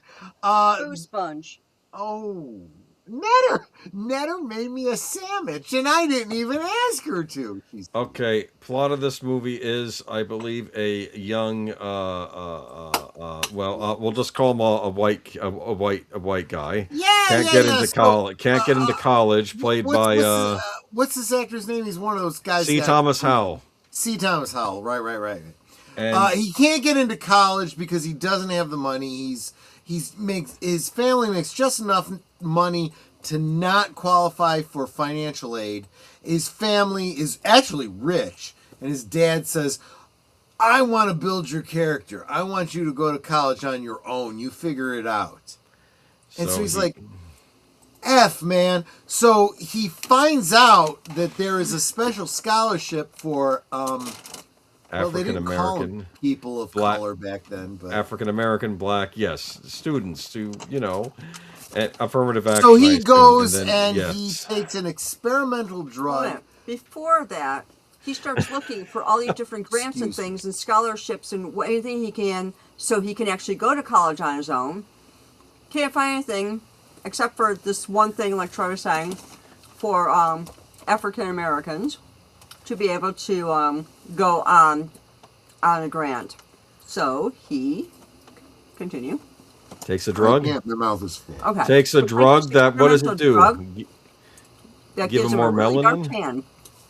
Exactly. Okay, so he basically, by taking this drug, he turns himself. I guess it changes his skin complexion, so he looks like a black student, right? Okay, yes. So then he ends up meeting Ray Don Chong. Ray Don Chong, who, oh my gosh, There's also a love very interest. beautiful. Yes, Very, very beautiful. she's great in who is- Commando.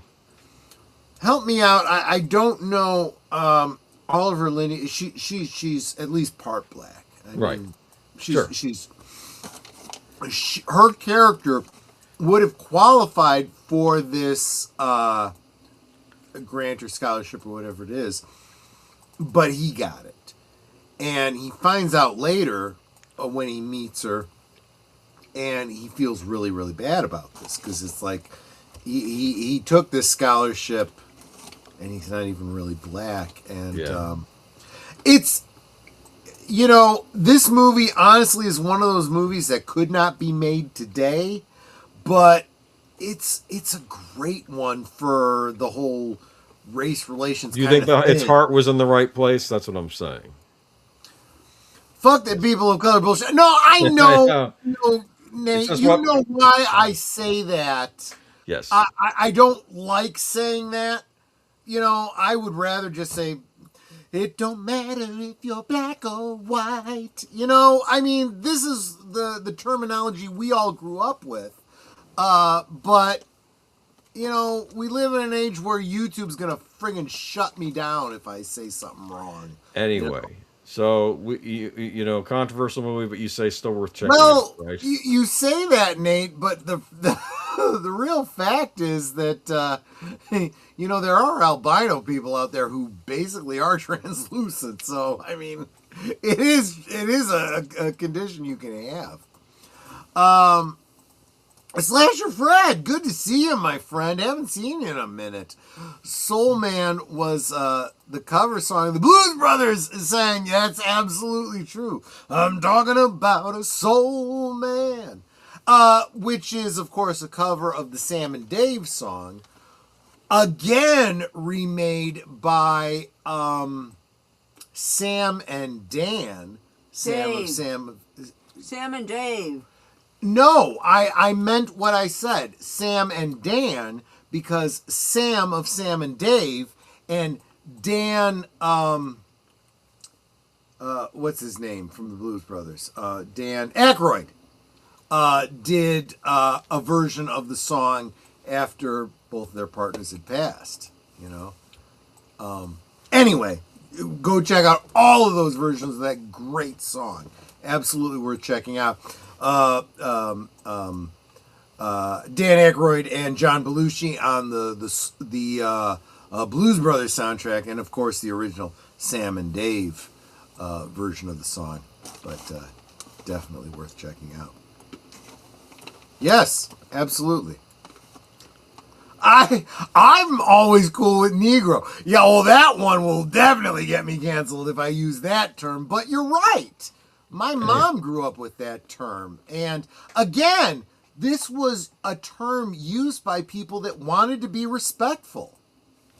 And we're constantly trying our best to show respect, to not be offensive. It's like, dude, whatever the hell you want to be called.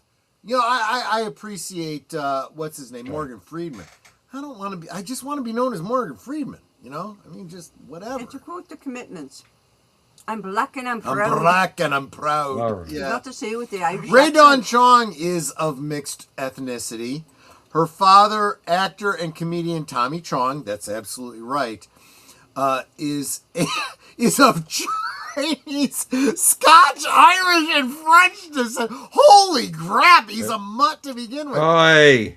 And her mother, Maxine Sneed, black Canadian Cherokee descent. Holy cow! I'm she on is mutt as too, mixed so race as quit you it. can Still get. does not beat my niece and nephew being Polish and Japanese.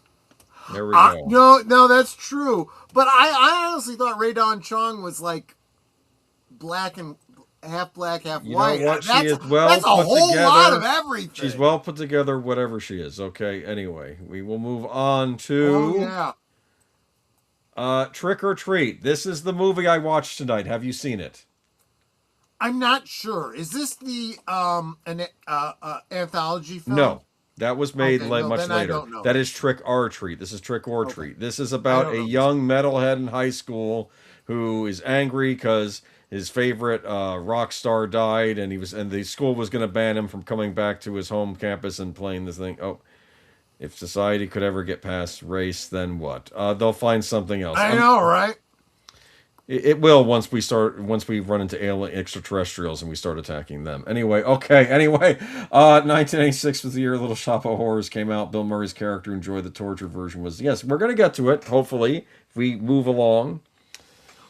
Trick or Treat. This is on point. Slasher Fred points out that this came out during the Satanic It did. That's absolutely true, yeah. And one of the things in this is that the kid gets the final pressing of this guy's album because he's a friend with the guy that runs the radio station, played by none other than Gene Simmons of Kiss. He has a cameo in this as the radio DJ. And Ozzy Osbourne has a cameo in this as like the preacher complaining about all the metal music on all the news shows. That's and it's so Ozzy funny. Osbourne. He's like bringing like the and what's funny is the kid starts playing the record backwards and he's hearing all this weird stuff to do, like, and it's this whole thing, you play your heavy metal album backwards, which is so funny because satanic chanting on it and stuff. backmasking was not really a thing. The only time it was a thing was when they were trying to mock people that were looking for backmasking. Exactly. But the thing is that somehow it turns into a spell, and it's like a summoning thing to summon this guy back from hell, and then he starts, popping out through the electrical wires and attacking people, and he shows up to play for the school, but then he starts killing the kids with his guitar. So it's almost like the movie's almost a validation. I don't know if or maybe it's a winking at the audience. Okay, what if there actually was like a satanic heavy metal guy that came back from the dead and started attacking people? It was fun. It's a fun little Halloween horror film from the 1980s. It's funny seeing Gene Simmons and Ozzy Osbourne in those parts. It was a good movie. I thought not bad. It's an 80s little 80s supernatural horror movie, and it's got a great soundtrack too if you like the hard rock music. Now that you've seen it, though, right? I'll have to look into it. Yeah, it might be worth it. It took forever to get a decent DVD release. I think last year, Synapse put it out on Blu-ray, 4K, and regular DVD. I picked up the Blu-ray, and I've had it sitting on my shelf, and I'm like, you know what? Now's the time to watch it so you can talk about it on the stream. I thought it was fun. Yeah, it's a good movie. There you go. The Mission. I know nothing about this movie. I think it's another one about priests. This is another one of those movies that I know I saw, and I remember zero about it. Robert De Niro, Jeremy Irons. Yep. What I know is people who are Ennio Morricone fans, the famous composer, they say people think he had this big gap between doing The Good, the Bad, and the Ugly, the spaghetti westerns, and then going into the Hollywood stuff. And people said, no, he was doing all these Giallo movies in Italy, but nobody pays attention to his soundtracks for those. But I do, because I'm a weirdo. But anyway, I remember zero about this movie, but I know I did see it, and it made no impact on me. Yeah, and today it's not the Satanic Panic. We have the rebirth of the Red Scare. Where's the new films? Oh, yeah. I don't know what's going. Good point. Don't get me started on Hollywood right now. Good one, De Niro when he when he still cared. Yeah. Good you know what I realized De Niro didn't care anymore was when I watched Dirty Grandpa, and I'm like, no, he don't care no more. He's doing this for a paycheck. That was a disgusting movie. Disgusting comedy he was in. All right. 52 pickup. You see it? Yes, of course I did, because Anne Margaret was in it. Like her. I don't remember the movie. I just remember Anne Margaret. Everyone likes Anne Margaret. I don't care how old she is. Yes. Did you see this one, Netter? 52. Nope. Okay. Looks interesting. This is the second Roy Scheider film. on those. He was still going on this strong, list. Yeah. even in the 80s. Yeah. Okay. The mission, if you accept it, funny geek flag. Okay. Modern Girls. I have no idea what this is. Why Who's does in this it? ring a bell to me? Give me a minute while I look this up. Who's in this? Virginia Madsen, Cynthia Gibb, Daphne Zuniga. Damn, I need to see this movie. Virginia Madsen's in it. Yeah, and I think this is about like modern girls, like they're going clubbing and stuff. And I think I've seen scenes from it. It looks like your kind of movie, actually. It's like these girls going out to nightclubs, I guess looking for romance or maybe something else. But I think it's a good movie. I just haven't seen it. But okay, I like the poster. You Look at had that me at poster. Virginia Madsen. We're good. Yes. Sid and Nancy. Yes, I have Love this seen this movie. movie. Again, this is one based on a true story. Yes, Never this saw is it. Heard of it, never saw it. this is Sid Vicious. Okay, Yep. I'm gonna do a Played quote by from it. Gary Oldman. This was like the Gary first Gary Oldman. Oldman film that I saw. Yeah. The Criterion put out the DVD and the Blu-ray of this, and if you listen to the audio commentary track, you see Gary Oldman saying, I played, Richard III and all these roles, and I played Sid Vicious." He says it like that. Oh, Chloe Webb is in this too. There's a wonderful scene where she's on the phone with her parents, like in a phone booth. It says, "Hey, Mom, it's me, Nancy. Sid and I got married. Look, instead of giving us a present for our honeymoon, can you just send us some money? I am so married. What do you mean you don't believe me? Smurf you!" Yeah. Oh, and I think So I saw this movie once. I knew nothing about Sid Vicious until I saw this movie. I guess it was a good movie. I guess it's I kind like of a it. biopic, really. I'm into the punk scene of England in that time, so it's a fascinating piece. For that, it's an interesting movie. He does the "I Did It My Way." There's a take of him doing the Sid Vicious version, I guess, of the Sinatra song. Daphne Zuniga Spaceballs. You're right. She was in Modern Girls, and she was the one I liked most in that. Oddly enough, even more so than Virginia Madsen, which I was surprised by in that movie. But yeah, I remember thinking she was the hot one in that. Something Wild. Do we know what this Was is? Melanie Griffith? Yes, Melanie Griffith and Jeff Daniels. Ray Liotta also. Yeah, so I saw this movie when I worked at the video store. I remember zero about it. Okay, Never saw it, never heard of it. Okay, well then we'll move on because we got a lot of movies to get through. Okay. We're gonna try to do the whole batch tonight. Titan. Yeah. Twin Peaks. Was this Michael Caine? No, I kept thinking that also. It's actually Brian Brown John. No, who the heck? Yeah, I never saw it. I don't know anything about It it. sounds familiar, but I can't. Yeah, I'm sure this was up for a bunch It's of that Australian awards, actor but- who's something like a younger Michael Caine. Yes, and it has what's her name's in this? Joan Chen. Whoa, Twin okay, Peaks, I'll have yes. to check this out. Yeah. Yes. Side-by-side comparison with Gary Oldman and Sid is creepy good. Yeah, no, I'm a big fan of Sid and Nancy. This probably is a good movie too. I just not seen it. A lot of movies this year. This is Heat with Burt Reynolds. I have seen this. Have you seen this? I have not. I have. I just don't remember a lot of it.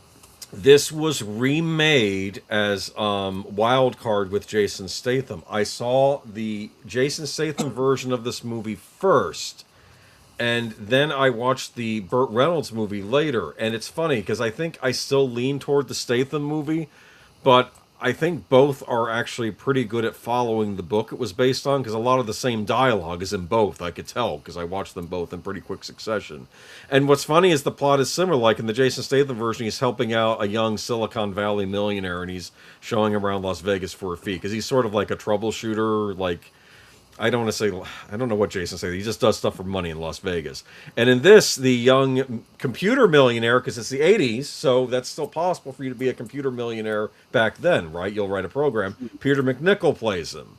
So it's just interesting that one is a remake, except that he's an English guy in the Jason Statham movie, whereas Burt Reynolds, I think, is playing a guy of Hispanic heritage or Hispanic descent. So, but Both are good. I'm not going to say one's better than the others, except I do like the Statham version a little more for some reason. But it could be because I watched it first. So, good movie. And I like the remake, too. It's a weird Christmas movie. Okay. It takes place at Christmas time. The Statham version highlights the Christmas stuff a little more. But yeah, either or. They're both... Was this... Wait a minute. Did we do this as one of the recommendations you suggested for a members' night? I don't the remember. The Statham one? Maybe. I don't remember. I know we did a Liam Neeson one year. Oh, that's the one We did the Liam Neeson one instead. We should do Wild Card next time. Let me think about that for the holidays. Yeah, that might be a one to pick up. All right, moving on. It'd be weird to watch both of these in a row, actually, but maybe not because they hit similar beats actually, considering one's older.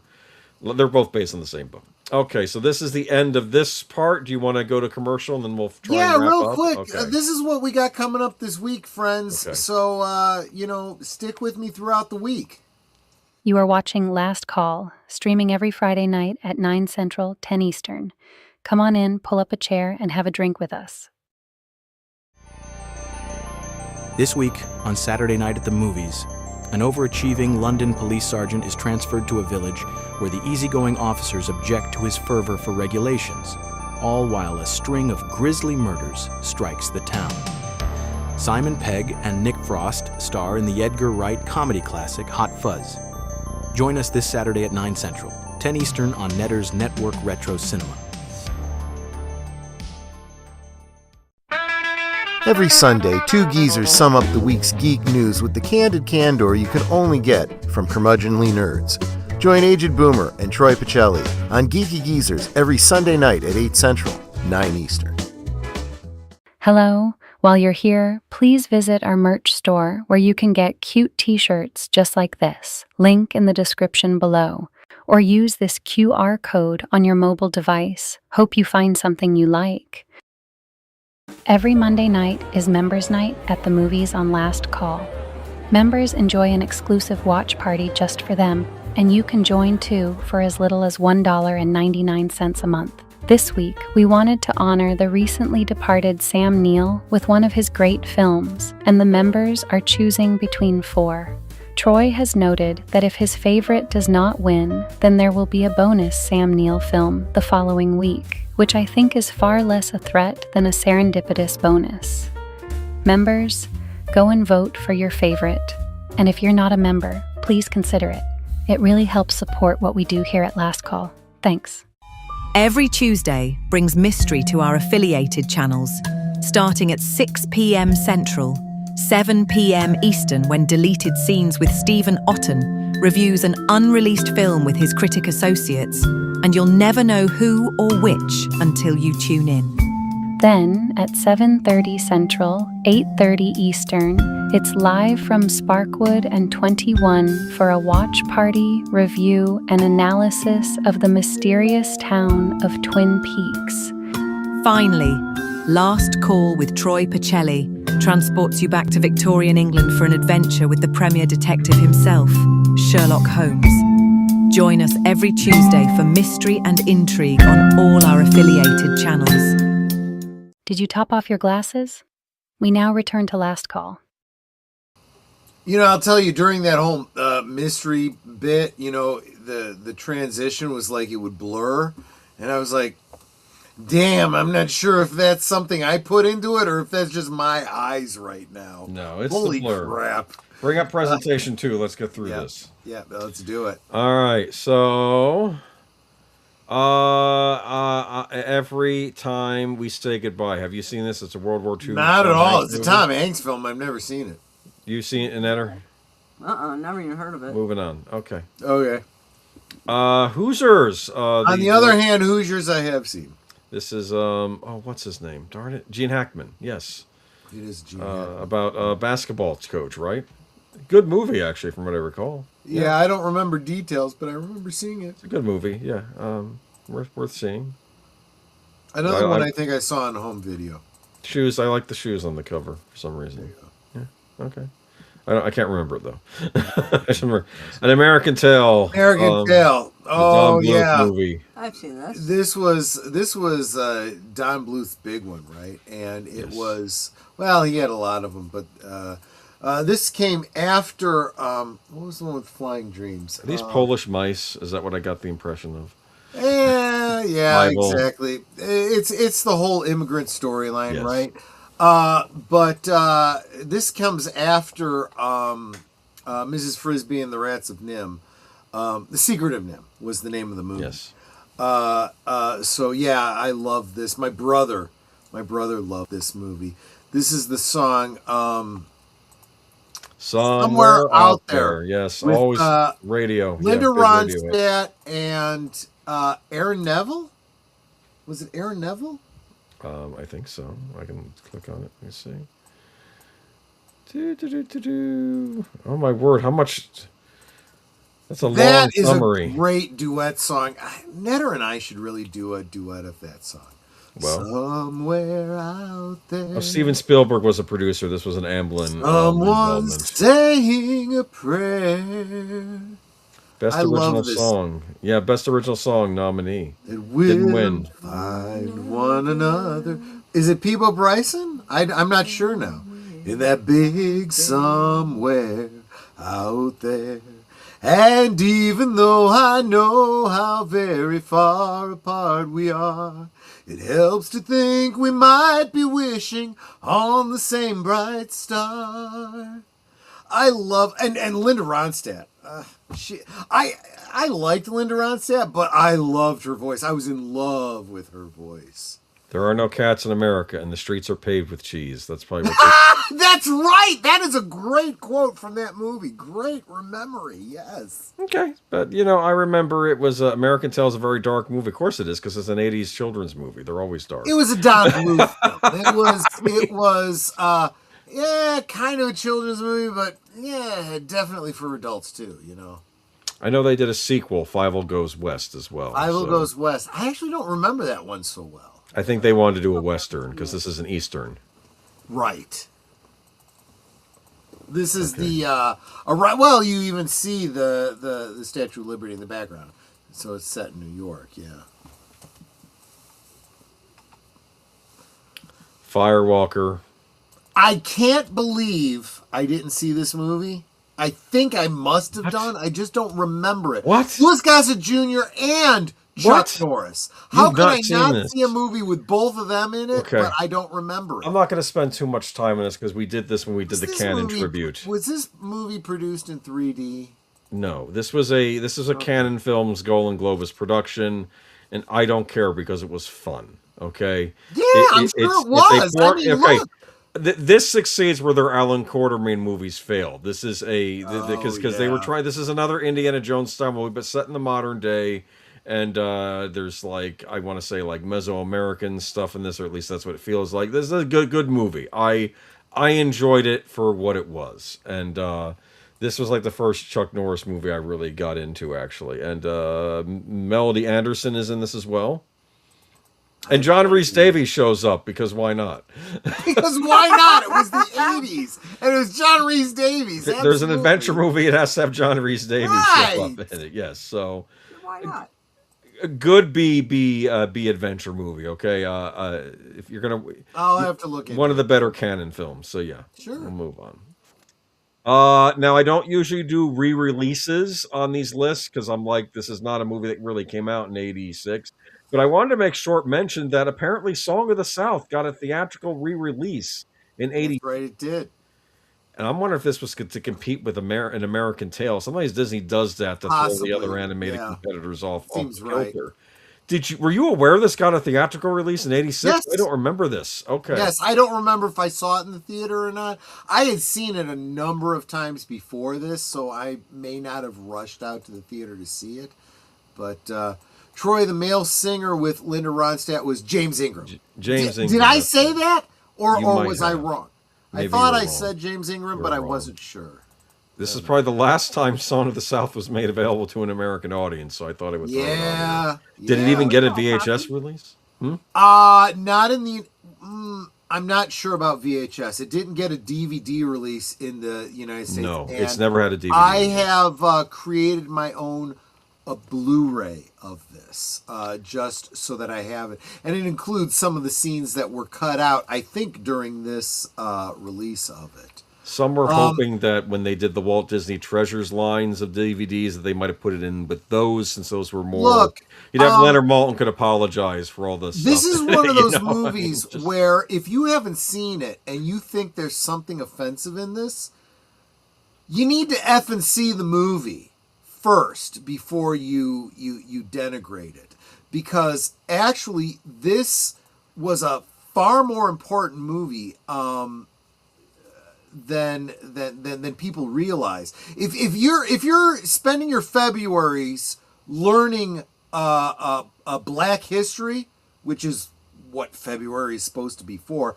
Don't know why Black history is relegated to the shortest month of the year. But if you're not spending your time learning Black history, you should be looking at Song of the South, and you should be looking at Gone with the Wind, and realizing that regardless of what you think of the content of the movies, the films themselves were crucial to Black actors in Hollywood at the time. I know You don't nothing about understand Breaking your No Black Babies, Miss history. Scarlett. Well, and Hattie McDaniels was up for an Academy Award because of that movie. I loved her. It's like every movie I saw her in, she always just plays someone so sassy. There is a video on WDW Pro's channel where they interview the daughter of the man who did the voice for Brer Bear. And I think he did some other voices in this movie. Talking about how important this movie was to Black history.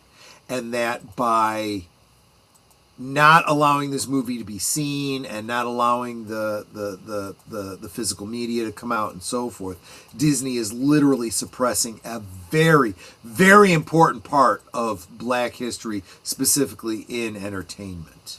Michael Eisner blocked the... Oh, she did win the... videos. That's right, she did win the Oscar because originally they wanted to keep her out of the award ceremony because she was Black at that time. Yes, I'm sure that's she's why still this Black. is so important. And you completely miss that if you wipe away these movies. And that's what these Marxists want to do. They get uneducated people, regardless of their race, to demonize very important things from history so that we can repeat the same mistakes of history. What I am confused about with this, though, is Yes. that this was given a theatrical release in '86 at a point in time where I think Eisner had said we're not going to give it a home video release.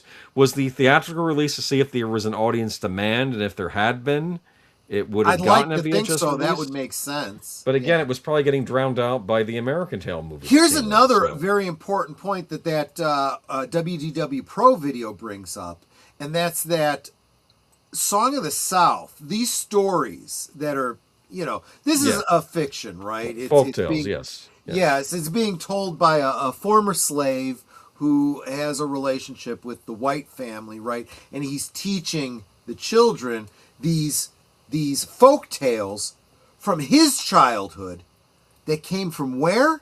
They literally came from Africa. People don't know this, but this folklore, this is African folklore. Well, Americanized African folklore. But this is Black history, guys. It really is. Nobody does a better slave movie than Tarantino. Django made a Black woman the motivation of the entire cast, something Spike Lee never did. Wow, good point. This is very interesting. good point, Clue. I never thought of it that way. According to Wikipedia, in 2017, after being inaugurated as a Disney legend, Whoopi Goldberg expressed a desire for Song of the South to be re-released publicly to American audience and stated, "I'm trying to find a way to get people to start having conversations about bringing Song of the South back so we can talk about what it was and where it came from and why it came out." Look, Okay. I can understand there is one point that people castigating this movie make, and that's the depiction of an antebellum South, right? The so-called Reformation, and the relationship between black people and white people. Here's the thing you need to understand. You can't paint with a broad cloth. Everyone was different. And look, if you grew up in the South as a white person with black slaves, it's very possible that those black slaves were the ones you looked to as your caregivers, and you held them in higher esteem in your heart, sometimes than your own parents. Now, that wasn't always true, but sometimes it absolutely was true.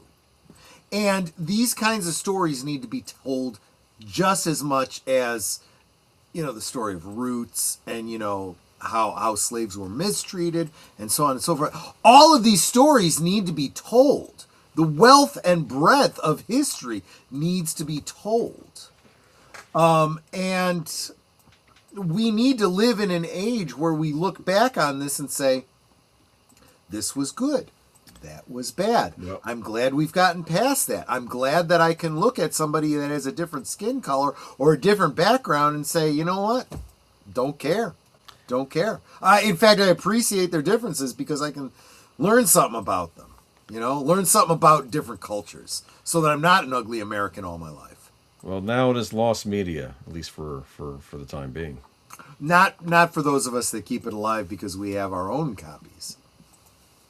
Moving on to, I need to watch this, The Wraith. No, I you think don't. I even have it on DVD. No, you don't. What are you talking about? I have the DVD. You say I wasted my money? Charlie Sheen? Is it a revenge story? It's not that good a movie. I think it's good. I think it's good. It's about a vengeful boyfriend and his car and stuff like that, right? I saw this movie on VHS. I did not recommend that my boss buy multiple copies of this. It's not a good movie. Well, I will watch it and I will. It's an okay movie. Okay. If you already have it, maybe go ahead and Listen spend to me. 2 hours. I know that for you living back then, this probably wasn't that great a movie. I bet compared to what comes out now, it's excellent.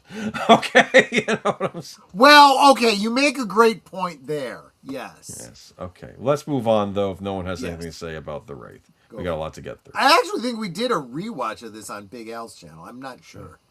The Mosquito Coast with Harrison Ford, which I've not seen, but I heard it's a really depressing movie. Yeah, this was another one of those artsy-fartsy movies. I did see it. We didn't know why. No one knew why he starred in it. It's like because he wanted to be taken seriously. It's like no, this was Harrison Ford. As he always has. Guys, let's be honest about Harrison Ford. He's always been in it for the paycheck. He makes money. Pays off his house, pays for his plane, he pays for whatever. That's what he does. It's his job, People are yelling at you about The Wraith, Troy. It's okay. We can all have different opinions here. I will watch it myself. Fred says The Wraith is basically a revenge from the grave, Beyond the Grave movie. Yeah, it's absolutely true. What are you talking about, Troy? The Wraith was good. Well, he's screwing around. I will check it out at some point, and I'll let you know. Well, you have the DVD. DVD, yes. Unfortunately, the DVD's in storage because. Mosquito Coast. Netter, did you see this movie? Because I don't remember jack about this movie. I don't think I have. See, this is the worst part. When I've seen the movie and don't remember it, that's got to tell you. He wants to explain to the I guess wherever in South America is at the tribes how you can make your own ice with an ice machine he's invented, and he's going to take his family away from his cushy job as an inventor and go and try and civilize this, and then everything goes wrong apparently. So there's many similarities with The Crow. It was a plot of murdered victim coming back to seek revenge. That's true, but not done near as well as The Crow. Better off watching The Crow. And if you're going to watch The Crow, make sure you watch the original Brandon Lee, not the other whatever. No, they have to watch on the original Klingon. Right. Yes. Nutcracker, the motion picture. I never seen this movie myself, but my dad loved this movie. He said it was the best version of the best interpretation of the Nutcracker put to film. Let me take a look. Nutcracker, the motion picture. I'm trying to see if I remember. As a fan of this music, he was a big fan of this adaptation. So yes. So it was an Atlantic film, directed by Carol Ballard. And I'm like, who? Oh, this is literally the ballet set to film. Yes. It's supposed to be really good, okay? If you're a I fan did of the ballet. not see this, but now I absolutely want to. No deleted scenes, not the Macaulay Culkin one. I had to be very careful over the years because I knew the one he wanted. He did not want the Macaulay Culkin one. He especially didn't want whatever that disaster Disney put out. There have been a couple of really bad Nutcracker adaptations in recent years, actually. But this one This is looks apparently like the it's best. an actual adaptation of the ballet. Yes, they stay true to the ballet, yes. So, I'll have to check this out. This looks like... Guys, members of my channel, look for this to be a Christmas one. watch party in, like in December. Yeah, absolutely. look for it. Moving on to Solar Babies. I don't know. I remember the title. I'm guessing I probably saw it on VHS. I don't remember a thing about it. Some people said it ripped the title off. seems familiar, but It ripped off what? Oh no, it ripped off Blade Runner and other things like. I can imagine. So apparently, Brooks Films, was that Mel Brooks? Bleak post-apocalyptic future. Most of Earth's water has been placed under contaminate by Eco Protectorate, a paramilitary organization who governs the planet's new order. That sounds interesting to me. I'm sorry, I'm already interested. I don't know, but they're Echo Warriors. I don't know what this is. Maybe it's an environmental theme. I don't know. Deleted scene says, Jamie, my Gertz, you can have her. You absolutely can have her. Jamie Gertz. I know, right? I'm Can't with. act. You know why she got her roles? Her daddy bought them. Yep. And I know this for a fact because I used to work at the Improv that her daddy owned. Yep. And they used to talk about it all the time. Like the managers would be sitting down going, yeah, she's going to be in this movie.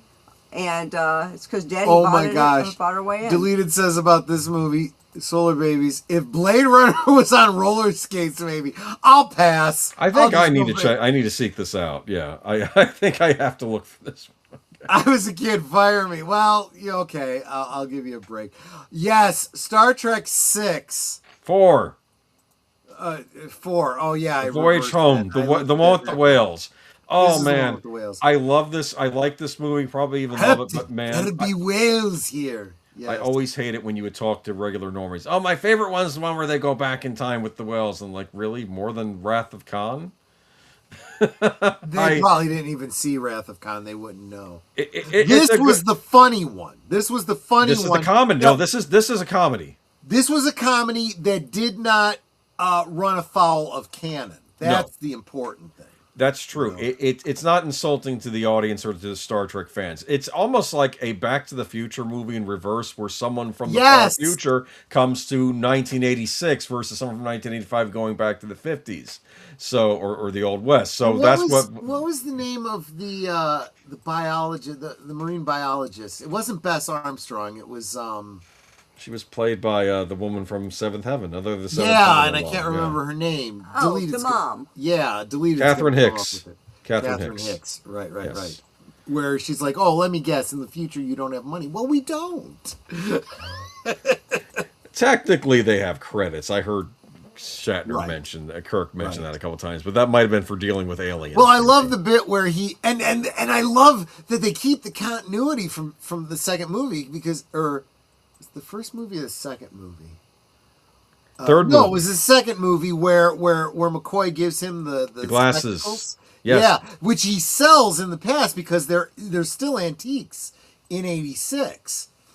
And he's like, I'll give you, I don't remember what it was, like $200 or something. He's like, is that a lot? And he's like, well, it was enough for them to get by, you know. There's a joke in this where he's like, that was a gift from Dr. McCoy, and that's the beauty of it. That's the great thing about it. It will be again. And here's what I'm wondering too.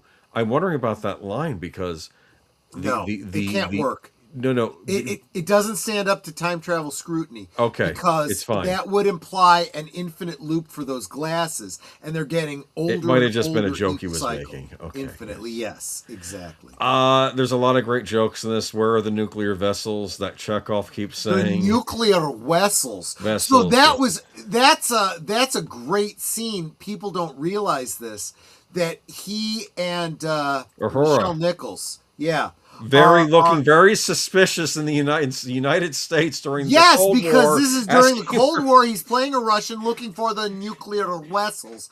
He's looking for the nuclear vessels because they need nuclear isotopes in order to recrystallize the dilithium chamber, dilithium the dilithium crystals. Yeah. Yes. In order to, get back home.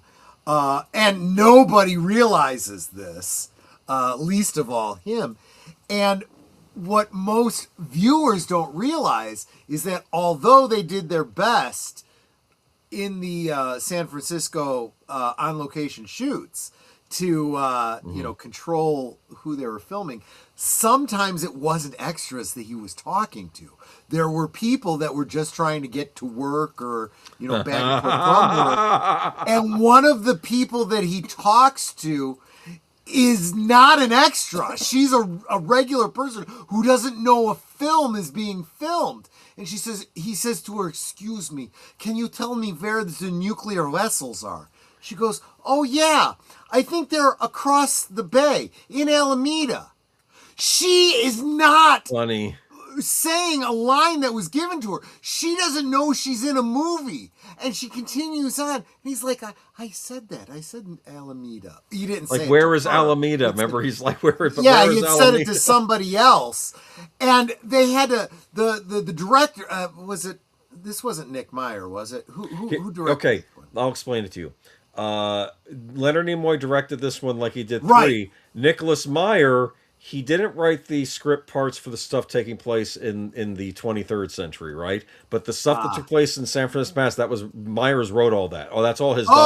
Oh, okay, Yes. okay. Okay, yeah. So I'm assuming that it was either Leonard Nimoy or whomever was Both, doing the filming both, at yeah. the time Yeah. went to the woman and said, "Excuse me, miss, you just walked through our film production." She goes, "Oh my God, I'm so sorry. I had no idea." They said, "No, that's not a problem. We need you to sign a release if you'd like to be in the movie."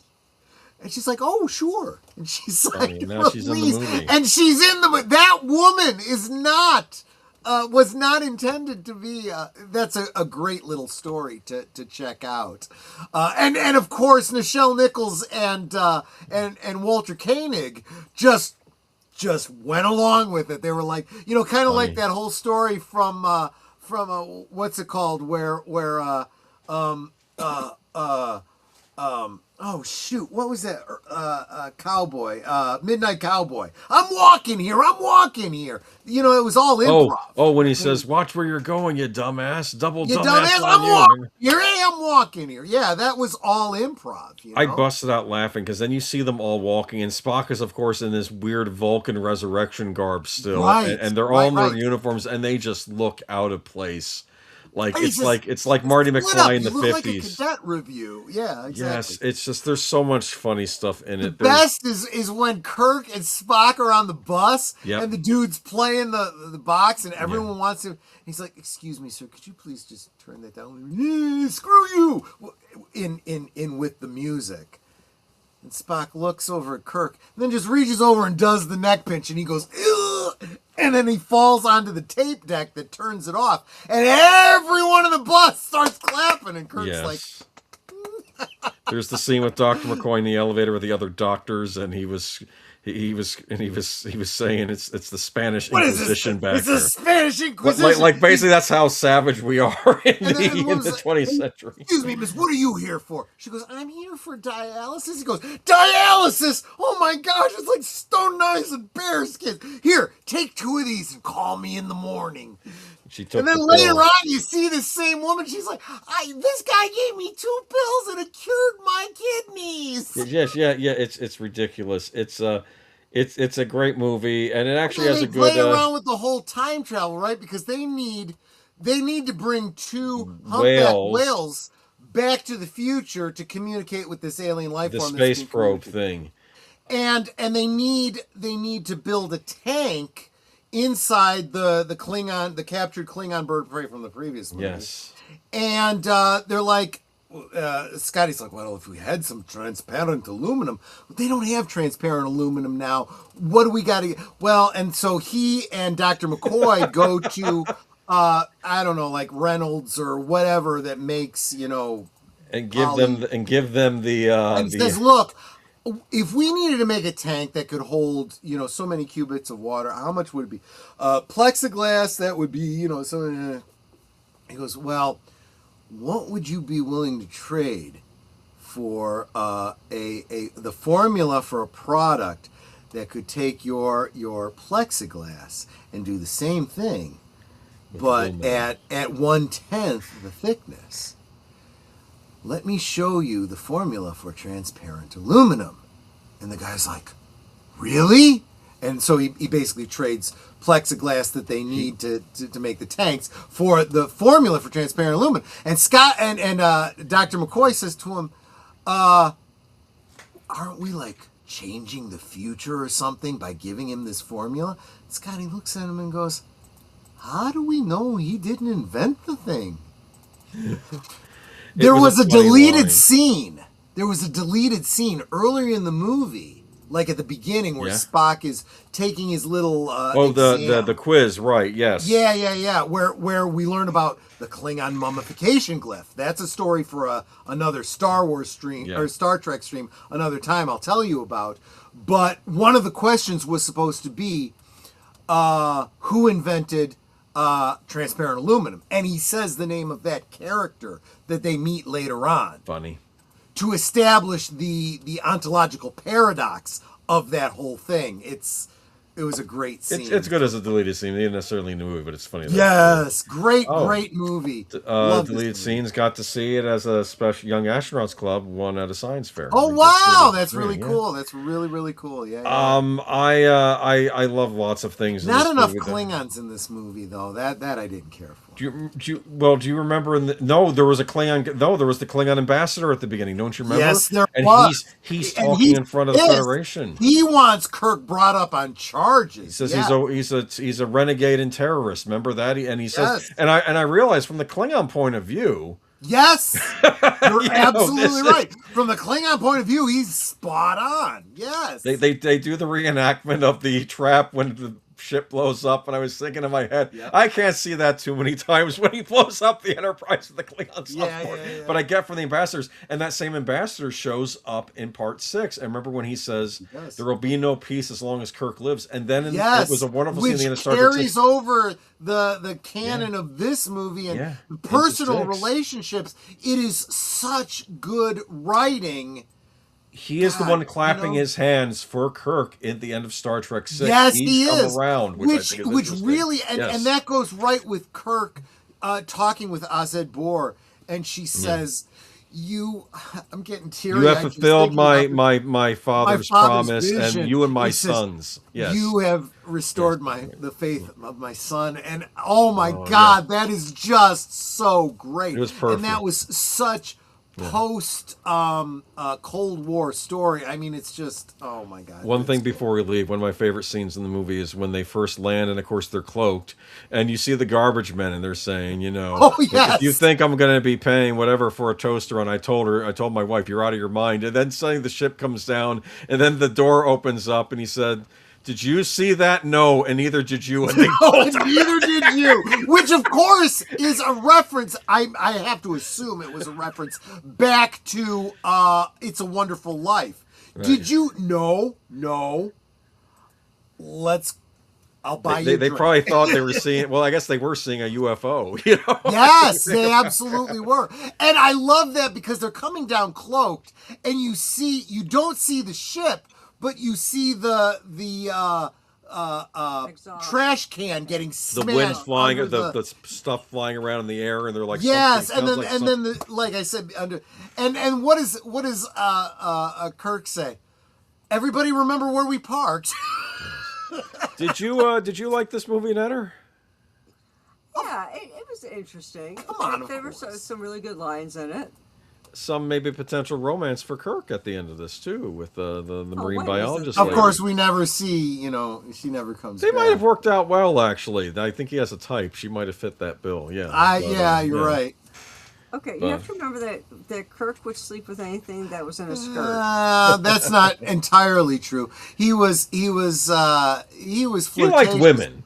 But kiss. yes, and he never would settle down with one. He was more married to his job, which is why his only son was with Carol Marcus, who was like a one night stand type of thing, right? You know, But it's interesting though. The line even in two though, he's like, "I did what you asked. I stayed away because I think part of That's him true. didn't want to stay away, but he didn't know. Right. Yeah. He knew he had a son, and he wanted to be a part of His life, David's yeah. life, but he stayed away because she asked him to. And there was a part of him that honestly felt like maybe it's best for him if I do. Right. You know, not thinking through. No, every child needs his father. Yeah. You know. But you go to classic Star Trek movie, yeah, thumbs up. Absolutely. Eye of the Tiger with Gary Busey. I have no idea what this is. No idea. Never saw it. If Gary Busey's in it, then you know it's got to be something really. I'm insane. concerned for that little girl, though. I really am.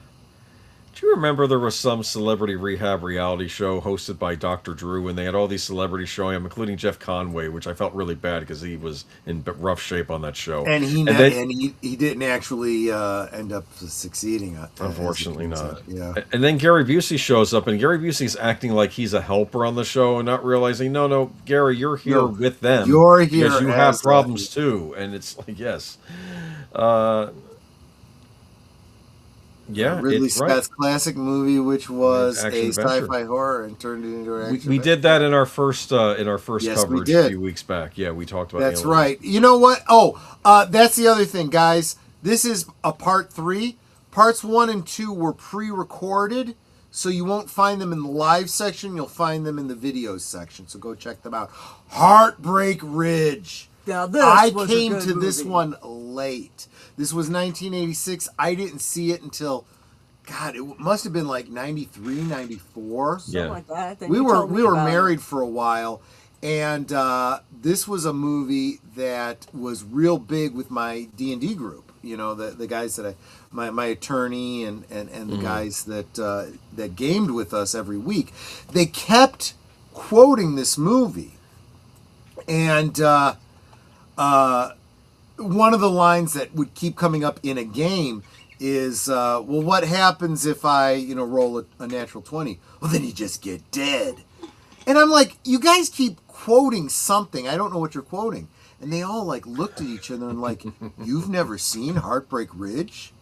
No, I've never seen Heartbreak Ridge. They said, that's it. Next week we're not playing. You're coming over and you're going to watch Heartbreak Ridge. And we watched a VHS of Heartbreak Ridge. And God, man, I love this movie. So much so that I got home and Netter's like, you seem like you're home a little earlier than usual. What's up? And I'm like, we didn't play. We watched a movie. She goes, oh, what did you watch? And then I just went into this whole discussion of Heartbreak Ridge. And she's like, damn, that sounds really good. And I'm like, but it's not your kind of movie. It's kind of like a war movie. She's like, but the way you described it sounded so good, I've seen it about a dozen times now. Yeah, so we ended up watching it after I told her about it, and it was like the same, she had the same reaction to it I did. She's like, man, this is a really, really good movie. And so now Netter and I, in our daily life, quote this movie to each other sometimes, Yeah, it's a really good film. I'll turn to Netter and I'll go, Netter, how do you feel about our relationship? She'll look at me and she'll go, relationship? I thought we were married. Oh, that's funny. It's a good line. It's a really good film. I think. Well, she used to say that. Now she knows I'm probably talking about Fallout 4. How do you feel about a relationship? And she'll quote a line from Piper Wright in the game or something like that. But that's a whole other discussion. Like, you stop looking at my arse. Quit looking at my arse and pay attention. Yeah, exactly. Great cast in this too. We got Mario Van Peebles as kind of like the young Stitch Jones, the outdoor rock and roller. I'm not interested. No one's interested in being a Marine. It's just what they're doing to pass the time, right? And he gets right. But the problem is they are Marines, and Marines are the best of the best, right? Yeah. And there's the distinct possibility they're going to go into combat. And what's that line that he says? What happens if we go into combat? My men ain't ready. They just get dead, which is, of course, where that line that my buddies were constantly quoting in the game comes from. They just get dead. And this was about, correct me if I'm wrong, Grenada? Was that what it Yes, was? Yes, Granada. the invasion of Exactly. Grenada. And and then he comes back and there's a big parade waiting for him. Oh, I never had one of So these before. that's okay. So let's back up. I told you I was going to spend a little bit more time on this one. So so Clint Eastwood plays the about to retire gunnery sergeant who has spent his whole life in the military. It kind of destroyed his relationship with his wife because he would go off to war and she would stay home worried that he wasn't going to come back. She even has this line in the movie where she's like, I would see these scenes from Vietnam, and I would be I would watch to see if I saw you there, and then I would pray to God that I didn't. And he's like, oh, I'm sorry, I never really thought about, what you went through. Of course you never thought about what we went through back home. And there's that thing. And it really has kind of hurt their relationship. His buddy, Juzu,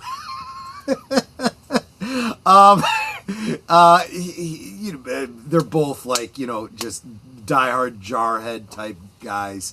There's this great scene where you don't know who Juzu is, and Gunnery Sergeant Highway, Clint Eastwood, shows up, and he walks in, and he just pours himself a cup of coffee, and this guy Juzu, again, you don't know who he is, son of a bitch. I come in, and here you are drinking my life brought out of my own cup. And it's like, what the hell? And you realize that they're like war veteran brothers, and they're just messing around with each other. And but you also find out that Clint Eastwood, as hard-nosed, old-fashioned military guy that he is, he's trying to get in touch with, feelings and things like that. Reading, like girly magazines and stuff because he wants. By girly magazines, he means like Women's Day and Cosmopolitan. Oh yeah. I don't mean like Playboy or nothing like that. I meant like those kinds of magazines, fashion magazines, stuff like that. Because he does want to get back together with his ex, and so he's got all these magazines in his car, and he's sitting out in front of the. He's in the bus. No. When he's waiting to see that she gets out okay from the bar, she works as a waitress, and he's watching to make sure she gets out. And he's reading these magazines, and she starts coming over to talk to him, and he throws the magazine on the floor, and she's looking, and she looks at the magazine. She says, "What the hell are you reading?" And he's like, "Those aren't mine. Those are Juzu's." She says, "Juzu can't even read." He's like, "What happened to us? What happened to our relationship?" And she's like, "Relationship? Hell! I thought we were married." Funny. Oh, there's great lines. So anyway, the movie starts out with him getting into a fight. He gets drunk. He gets into a fight. He ends up in jail. Without getting into who bails him out, a he's friend. also drunk. Yeah, he's drunk. He has to sober up the next morning. Someone bails him out. He gets out, and he has to get a bus back to the base because, again, he's going to be training a bunch of recon kids, that are coming to basically take his place, so to speak. And as he gets on the bus, he buys his ticket and whatnot. Mario Van Peebles gets on. He's got like the earring, and he's got a leather jacket, and he's got, I don't remember if he plays the guitar or something. He's a musician, and he refers to him as a hippie. He's like, "Oh, shut up, hippie." He's like, "Hippie? You're 20 years out of date, man." And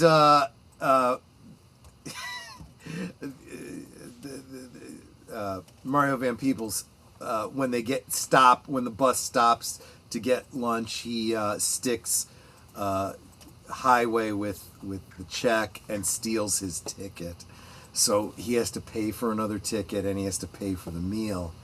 And he gets back to base, and then he realizes that Mario Van Peebles is one of the guys he's going to be training. Mario Van Peebles is like, "Oh crap!" And he goes up to him, and he grabs him by the earring, and rips the earring out of his ear. He's like, "Oh, son of a bitch!" You owe me. He's like, this is all I got. He goes, well, then you'll work it off, you know. Oh, he's working with a whole bunch of just delinquents, misfits. Including the one guy they send to beat him up, right? Sweet. They're like, this guy. You know, wait until Sweet's in the what do they call it? The lockup. The brig. Oh, okay. The brig for disorderly. He gets out, and Sweet is just fucking like a foot taller and huge. And they're like, we don't need to listen to you because we don't mind because you don't matter. Swede's here. And the Swede goes, and he's going to punch Tom's Highway, right? Yep. Swings, and he misses. Swings again, and he misses. And I don't remember exactly what the move is that Highway puts on him, but he gets him into a neck lock or an arm block on his knees. And he's like, oh, yeah, because he kicks his knee out from under him. Right. And he says to him, lift your chin up. A little higher, and then he just clobbers him, and he just lays him out flat. And he turns to the rest of the guys and goes, fall in for calisthenics. And everyone just runs. And the Swede stands up and goes, I'll stand out front and wait for the MPs. He goes, negative. I'm going to turn you into a soldier. Get out there with the rest of them. And that kind of earns the Swedes' respect, you know, and literally everybody starts to learn to respect him over time. Honestly, I'm not doing this movie justice. Of all the movies we have looked at from 1986, this is the best movie of all of them. You must go check this movie out. Okay. But I'm going to kind of spoil the ending for you. There is no trick ending to it, so it's not there's a running gag through this whole thing too. The guys will come out to do their PT in the morning, right? And Gunny will be like, "You will all wear the same shirt." We're all wearing the same shirt. No, wait. Gunny? The first time he says this, they're all wearing different shirts. Yeah, right. He goes, "Strip them off. Strip off your shirts. We're gonna run today." Yeah. So the next day, they're all wearing the same shirt. Their OD green shirts. And he's like, I thought I told you to wear the same shirts. We are wearing the same shirt, Gunny. Same like me. Same like me. Strip them off. We're going to run. So throughout the movie, they're like, well, how do we know what shirt you're going to wear? You're Marines. You overcome. You adapt. So next time they come out, they're wearing one shirt. They're holding like 3 other ones trying to And he's got a whole nother shirt, so they just throw the shirts down. They're running again. But there's this great bit where, again, you know, he ends up getting drunk in a situation where he's defending the kids. They get into a fight at a bar and stuff, so they all end up in prison. Same woman who's, you know, the widow of somebody that Gunnery Sergeant Highway served under, who runs the house that he's staying at. She comes and bails him out, and they put him to bed, and Mario Van Peebles is talking to her, and he's looking at some of the pictures in the pub, and he's like, wow. He goes, hey, that's him. Yeah, that's so-and-so, and that's so-and-so, and she tells him about Heartbreak Ridge. And they really get this idea of you know, some of what Tom Highway went through. I'm talking about him like he's a real person. It's a fictional story. Right. About a real, you know, combat scenario. And he turns to her and he goes, hey, wait a minute. You know what he's going to wear every morning, don't you? She goes, yeah, I lay his clothes out for him. So that's where the scene ends. Next scene, Tom Highway shows up for the roll call, and they're all wearing the exact same shirt as him. He just kind of grins. Goes, okay. They did it. They overcame. They adapted, right? But he's training them because they are ultimately going to go into combat. One of them doesn't make it back. That's too bad. And, yeah. It's a character that you kind of start to care. Well, you care about all of them really, but he's like the lovable numbskull. So it's like, One of the best lines, there's a lieutenant who apparently has never seen combat, will never see combat. He's a total wuss. And Gunny's men are out doing a training exercise. and someone blows off the weapon, and he goes, what was that? What was that? He goes, oh, that is the AK-47, sir, the preferred weapon of our enemy. It makes a very distinctive sound when fired at you. He goes, well, yes, it does. It does. There is. Can you tell me you like this movie? He says to Juzu, he says, we really have an interesting score, or something like that. And he goes, yeah. He goes, we're 1-1-1, 1 win, 1 loss, 1 tie, and they're referring to World War II win, Korea tie, Vietnam loss. And Tom Highway's like, we won all the battles. How do we not win the war? You know, they didn't let us win. And later on, that kind of comes back, because at the very end of the movie, after Grenada, they end up, guys, look into your history. Look at what Grenada was about. The Marines go in and rescue a bunch of students that were taken hostage. Oh, yeah, that's right. Announce yourself. Stitch Jones. Yeah, I told her I'm going to try U.S. Marine private. Girl comes out of the shower naked. She's like, oh. It's like, Stitch Jones. I told her rock and roll. Anyway, there's they end up rescuing the students, and they come back to when they get back on base. They helicopter in.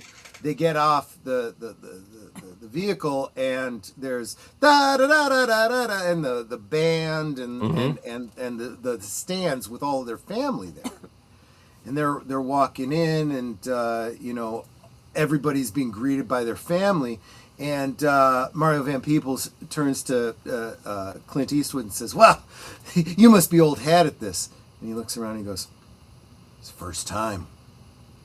And that just breaks your heart, because it's like, yeah, it's probably true for him, right? Well, does it break your heart, or does it say, well, now we finally got it? It should break your heart. It should break your heart. I think now it's good that it's being recognized. It's about time, right? It's a good thing, yes. And now he's getting ready to retire. And all the guys, they're being greeted by their wives or their family or whatever, and he's the only one who's got nobody. And he's just, you know, carrying his sack, and he looks up, and there's his ex-wife, and she's there in her full dress, white gloves, waving a little flag. And it's like, oh! Guys, I've just told you the whole movie, but you're not missing anything. It's not ruined. Go check out this movie. It is so good. Welcome, Tim. Good to see you, my friend. All right, so we will now move on. All right, we can move on. I've stopped, you know, drooling over this to Crimes of the Heart. Never heard of it. Diane Keaton, Jessica Lange, Sissy Spacek. My sister was a big fan. I'm shocked that I haven't seen a movie with Jessica Lange in it. But you know what she said about this? I probably passed on it. Yeah. She's the one that said, but it's basically a chick flick. But yeah, I'm sure it was good. Yeah, and 1986, that wasn't my bag. Netter, did you see this? No, I've never heard of it. No, okay. See? All right, might be worth checking out. The Golden Child. The Golden Child. I have 2 points to make about this movie. Yes. Oh, funny. I know what you're talking about. You know exactly what I'm talking about. Oh, I know the actress you're talking about, too, who was in a issue of Playboy, I believe. Yes. Yes, Charlotte Lewis. Charlotte Lewis, absolutely. Oh, very pretty woman. Okay, yes. But you know who else was in this movie? Charles Dance. Yes. You know who else was in this movie? Victor Wong. James Hong. Oh, James Hong. Also, Victor Wong from Big Trouble in Little China. Remember, he's the one that he goes to buy like some medallion from him off the street. Okay, I'll give you $1 American. That's like true. When I think of Victor Wong, I always think of Prince of Darkness. But yes, that too. That's right. He was in that too. And then he's like, no, and then he takes like $100 from him, and then he starts, you know, saying nasty things at him. Remember that? Right. Okay, I'm about to whoop your ass. And then like he disappears into a bird, and he said, "Did you see a homeless guy like turn into a bird and fly away, or is that just me?" Remember that? Charles Dance is the villain. Of course, some of you younger people may know him as Tywin Lannister of Game of Thrones, another villain. Exactly. But yeah, fun movie. I kind of think it's as like a lighter version of a Beverly Hills Cop type movie, except with with a supernatural little bit stuff of in it, Asian mysticism in it. Yeah. like the little Buddha kid who I guess will save the world or destroy it, depending whether or not he gets corrupted or left alone. Right. So yes. Right, So. and so it's important that they get him back and whatever. And Charles I don't Dance know. is basically a demon, basically, right? Yeah, I mean, and all I really remember is Charlotte Lewis and Yes. and her getting wet underneath a sprinkler. So And that's Eddie Murphy's about all fun. I remember. Eddie Murphy's funny, as funny as he can be for a PG-13 movie, because he can't. Well, do there you full-on go. cussing, but Exactly. It's pretty. Keep good. in mind, yeah, that's true. 1986 PG-13 was a thing. So yeah. And there's a scene with a can of Pepsi turning into I guess a puppet that does tap dancing. I don't remember Because that the little at kid all. can work miracles. He does that to amuse one of the guardians, I guess, to get on his good okay. side. So. Okay. Did you see this one, Netter? Golden Child? Yeah, I did. Yeah, I enjoyed it. Yeah. It was okay. Native Son, not seen it, but I know the title. Didn't know if I. I don't know any. I've never heard of it before. Okay. Literally just this moment. Based on a popular novel. Okay, moving on then. The Three Amigos. Three Amigos, very funny. Very Yes. funny. I don't remember it. This is definitely one I have to revisit, but let's face it. You got Martin Short, you got Chevy Chase, you got Steve Martin. Steve Martin You know, as the Three that's- Amigos, who were American actors who would play these like Zorro types, right? And they would Yes. go and they would save the day, and they did silent films, and they'd get this, I guess, was it Mexico or some other country, and they're like, we have a nasty guy running our village named El Guapo. We need to get the Three Amigos. So they send out requests. They're going to give them money. They think they're coming to shoot a movie, right? Yes. It's almost like Galaxy Quest. It's like a Galaxy Yeah. Quest, but for a Mexican Western, yeah. And then they realize, no, this guy really is like one of these evil South American dictators. And Yes. there's a funny line in it with the woman he kidnaps, and they says, "Oh, you're gonna have to marry El Guapo." And he says, "Do you know anything about foreplay?" And she says, "No." That's okay. Neither does El Guapo. Right? Like, it's like a.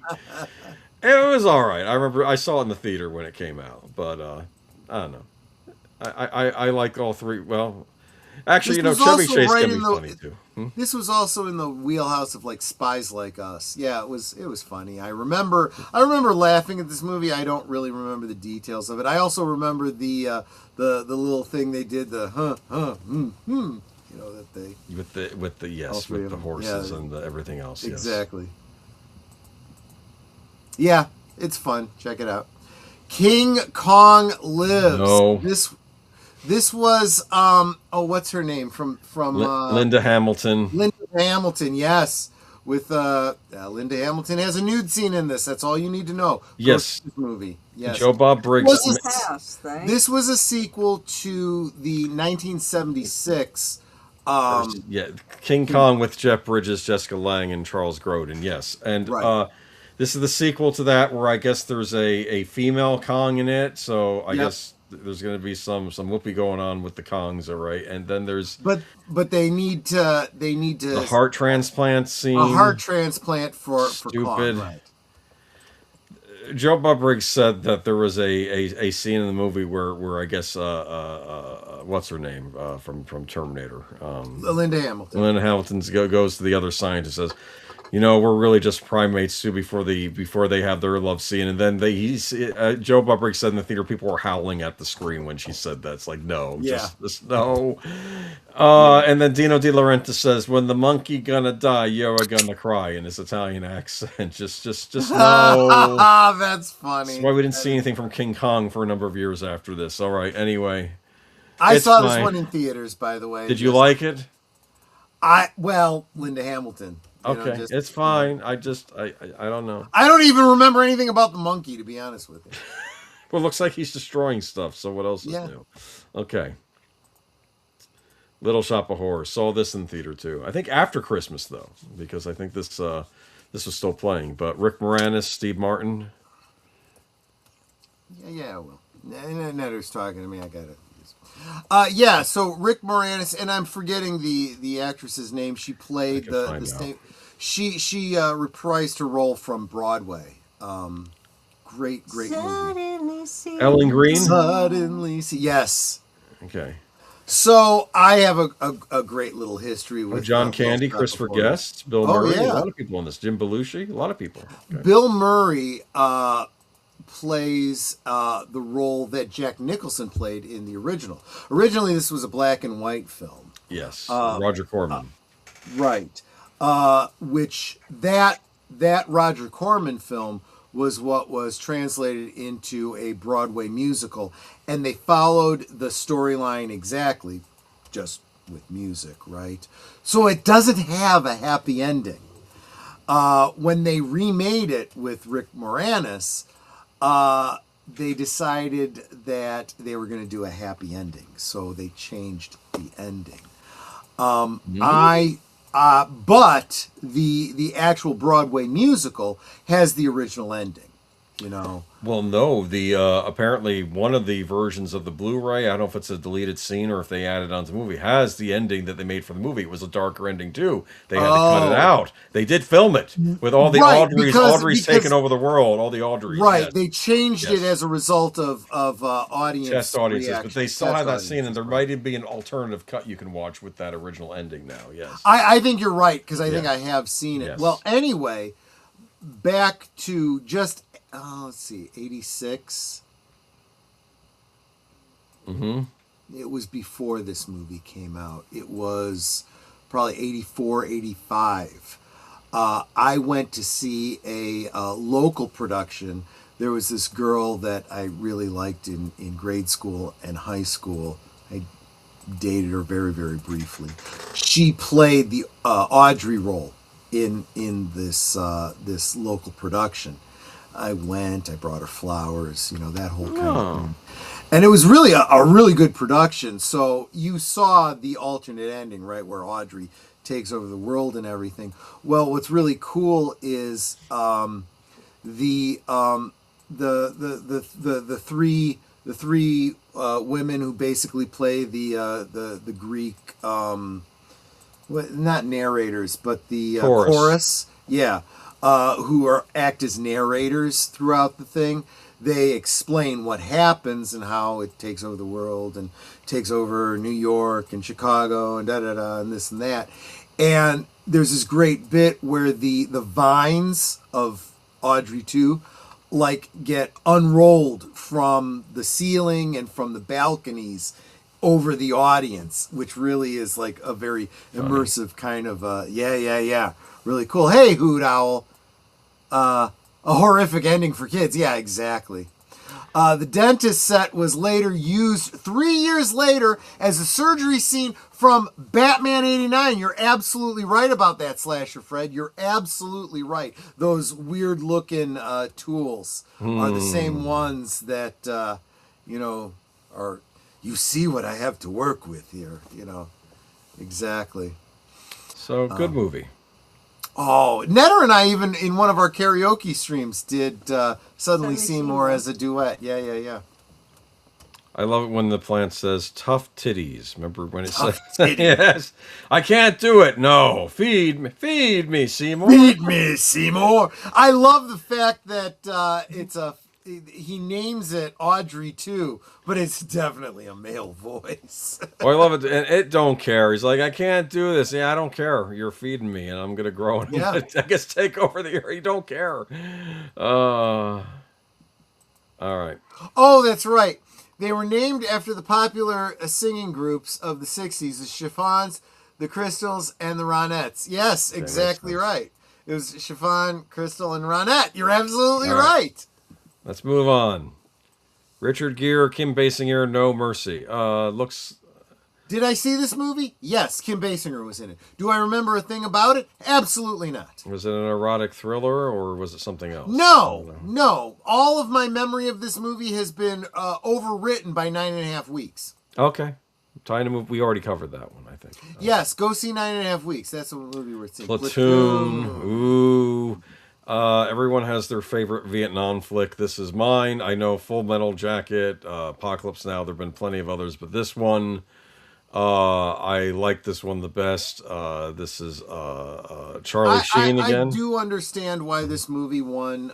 Yeah, this was a much better Charlie Sheen movie than the previous one we were talking about. And this one, if I'm not mistaken, won best film. One Best Picture. Yeah.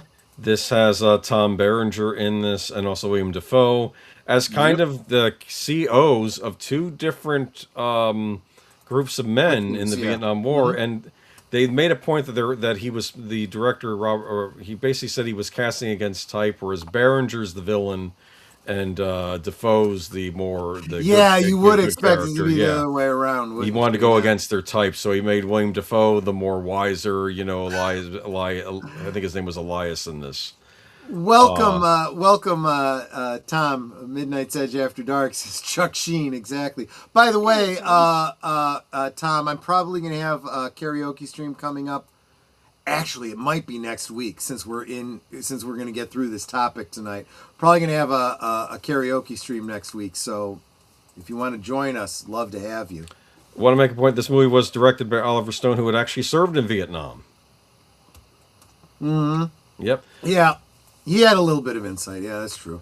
Keith David. I like his character in this too. He has one of the great lines in this, and he's like, because I guess they said, hey, you got your orders and you can go home now, because you only have to be there a year when you're drafted, right? That was the rule. Right. And so he said, oh, good, I'm going home, and he says, watch out. And he says, he made a warning that the beast is out there tonight and he's hungry. Like he knew that this was going to be a bad one coming that evening, and he just got out of it. And it was a nasty battle that night, but it was just.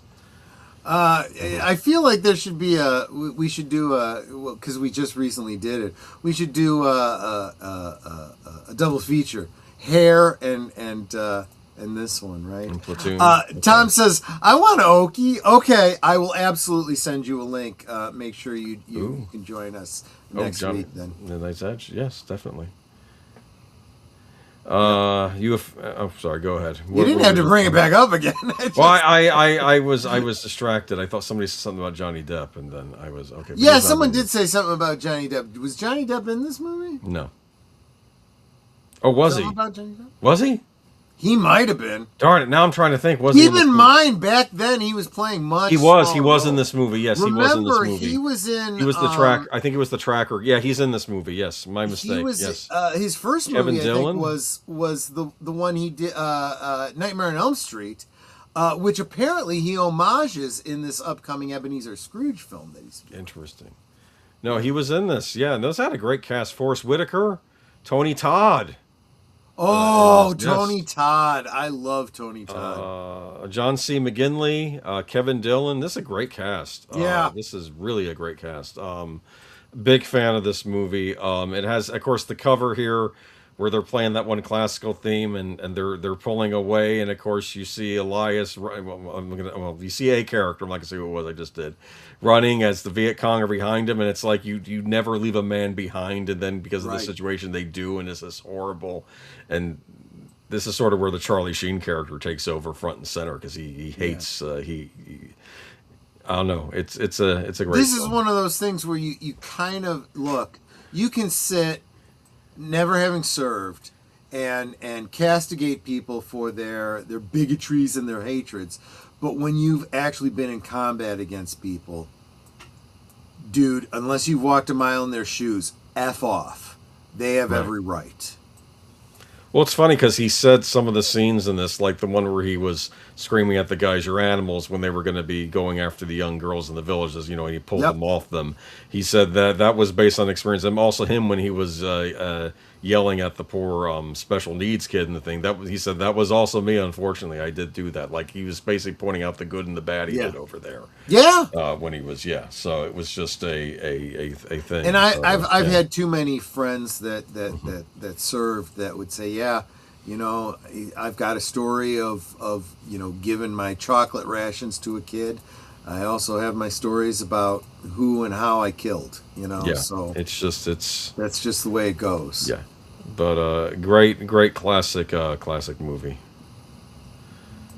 Brighton Beach Memoirs. I keep thinking I should have seen this. Is this Neil Simon? Yes, it Yeah. is. Okay. Brighton Beach Memoirs, great, very funny movie. Very, very slice of life.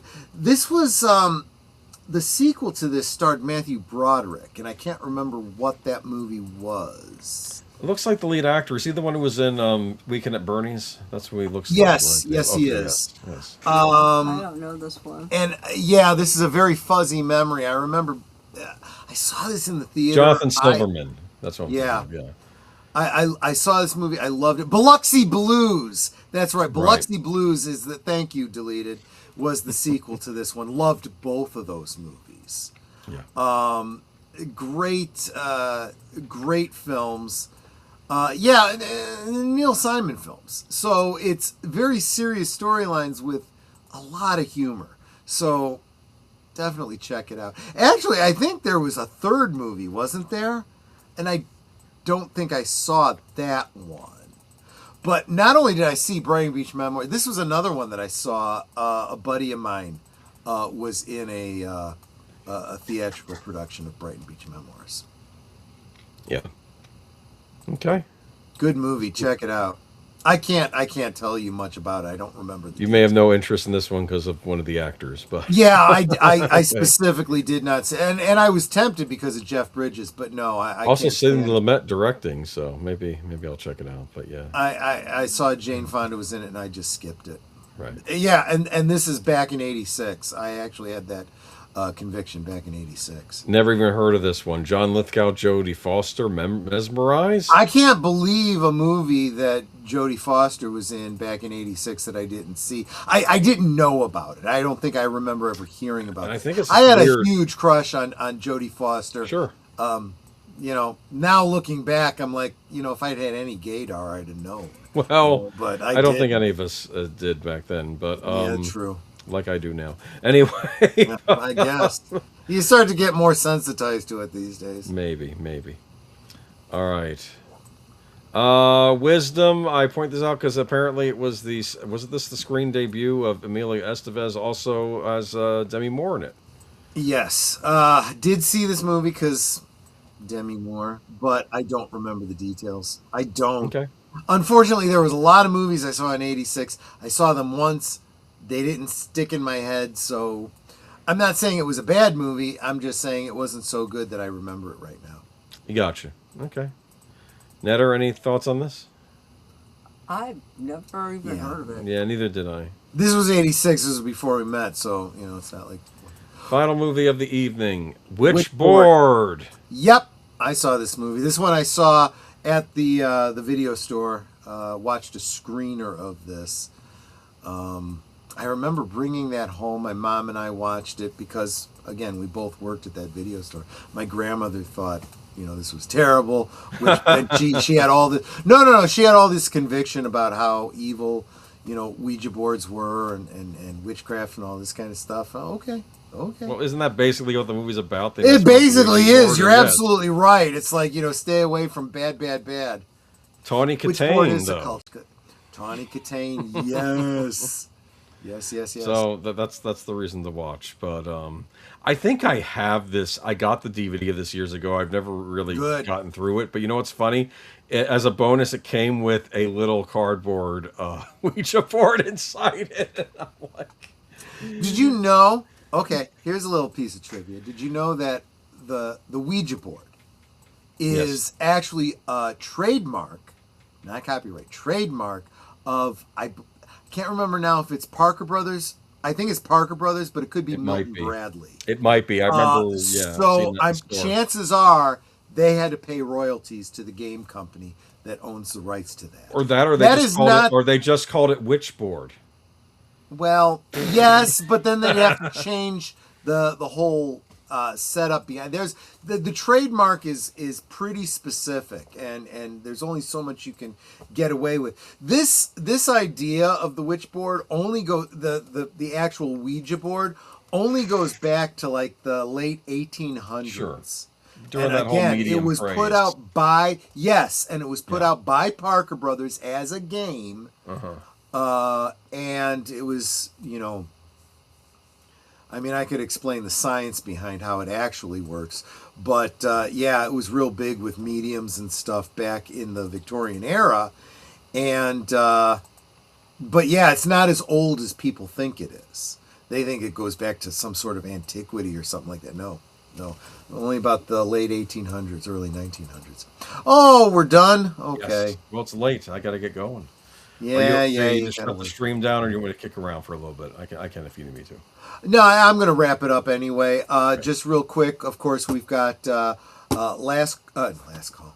We've got what's the show? What's your show that we Geeky Geezers on Sunday. Geeky Geezers. We're going to talk more gaming crap. I mean the current industry. Actually, some interesting Lego news this weekend, though. There's, that's not so bad. a couple of iconic television series are getting Lego sets coming soon. One Everyone from the that can 60s, license one is from the 90s. getting licensed. That's true. One from the 60s, one from the 90s. I think you'll really appreciate one of them. Okay. Yep. So we'll talk about that And on Sunday. Yeah. members, get over to my my posts on here in the community tab. Vote for your favorite Sam Neill film. If you don't pick my favorite, you'll be watching that the following Monday. And trust me, you have no idea what this movie is. You've never seen it. You will thank me later. Next week will be a karaoke, our semi sort of, we try for monthly karaoke stream. Looks like, I'm definitely going to be sending the link over to Tom from Midnight's Edge. He may join us.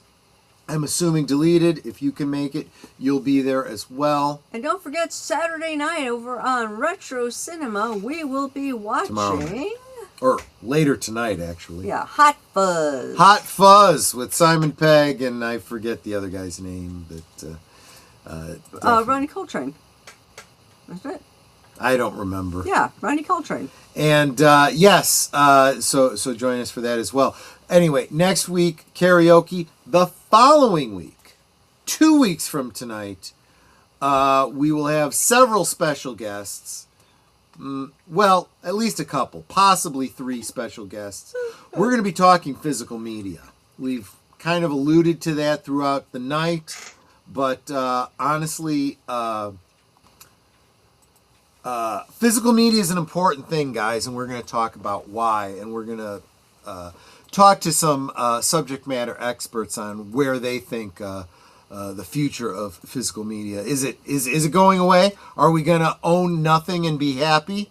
Are we going to pay monthly to access things that we rent and lease? Or will we continue to own physical media? We'll talk about that in 2 weeks. I think that's most everything. I covered most everything in the commercial break. Is there anything else that I needed to cover? Boom. I think we're good. Okay, Ned, any last thoughts, any last words? You guys are Osmo. She's absolutely right. You absolutely are. All right, guys, I want you to... We got to wrap this up because this guy's got to get to bed. He's got to work. Netter and I could sleep all weekend, but he can't. So I want to thank you all so much for being here. I ask you, please take care of yourselves. I can't take care of you, so you have to do it for me. I want you to be as healthy as you possibly can so you can be around as long as you can be. I ask you to stay hydrated, especially in the heat, because it's good for comfort. It's also good for your health. Washes the toxins out. Make sure you stay hydrated. And if you think you've had enough water, you probably haven't. Have a little bit more. Drink responsibly. Stay away from absinthe. Unless you really enjoy it. It's really not worth it. It's really not worth it. And I will... Outro. Take care. No, wait. What? I screwed up what I usually say, right? Take care of yourselves, and I'll see you all on the next one. Bye-bye, everyone. Good night, ladies. Good night, sir. Hit it, sweetheart.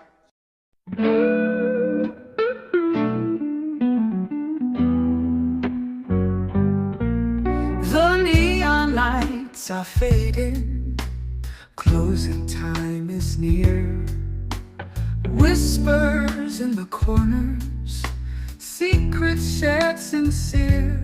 The bartender's polishing the final glass, Time slips away like moving through the grass. Last call for alcohol, make your dreams come true. One more round, friends, from me and you. Let's toast to the night, to the stories we've spun. Here's to the laughter and to what's begun. The shadows are dancing as we linger still. Every clink of a glass, a memory to distill. Beneath this smoky haze, our feelings they unfurl. A tapestry of whispers in this corner of the world.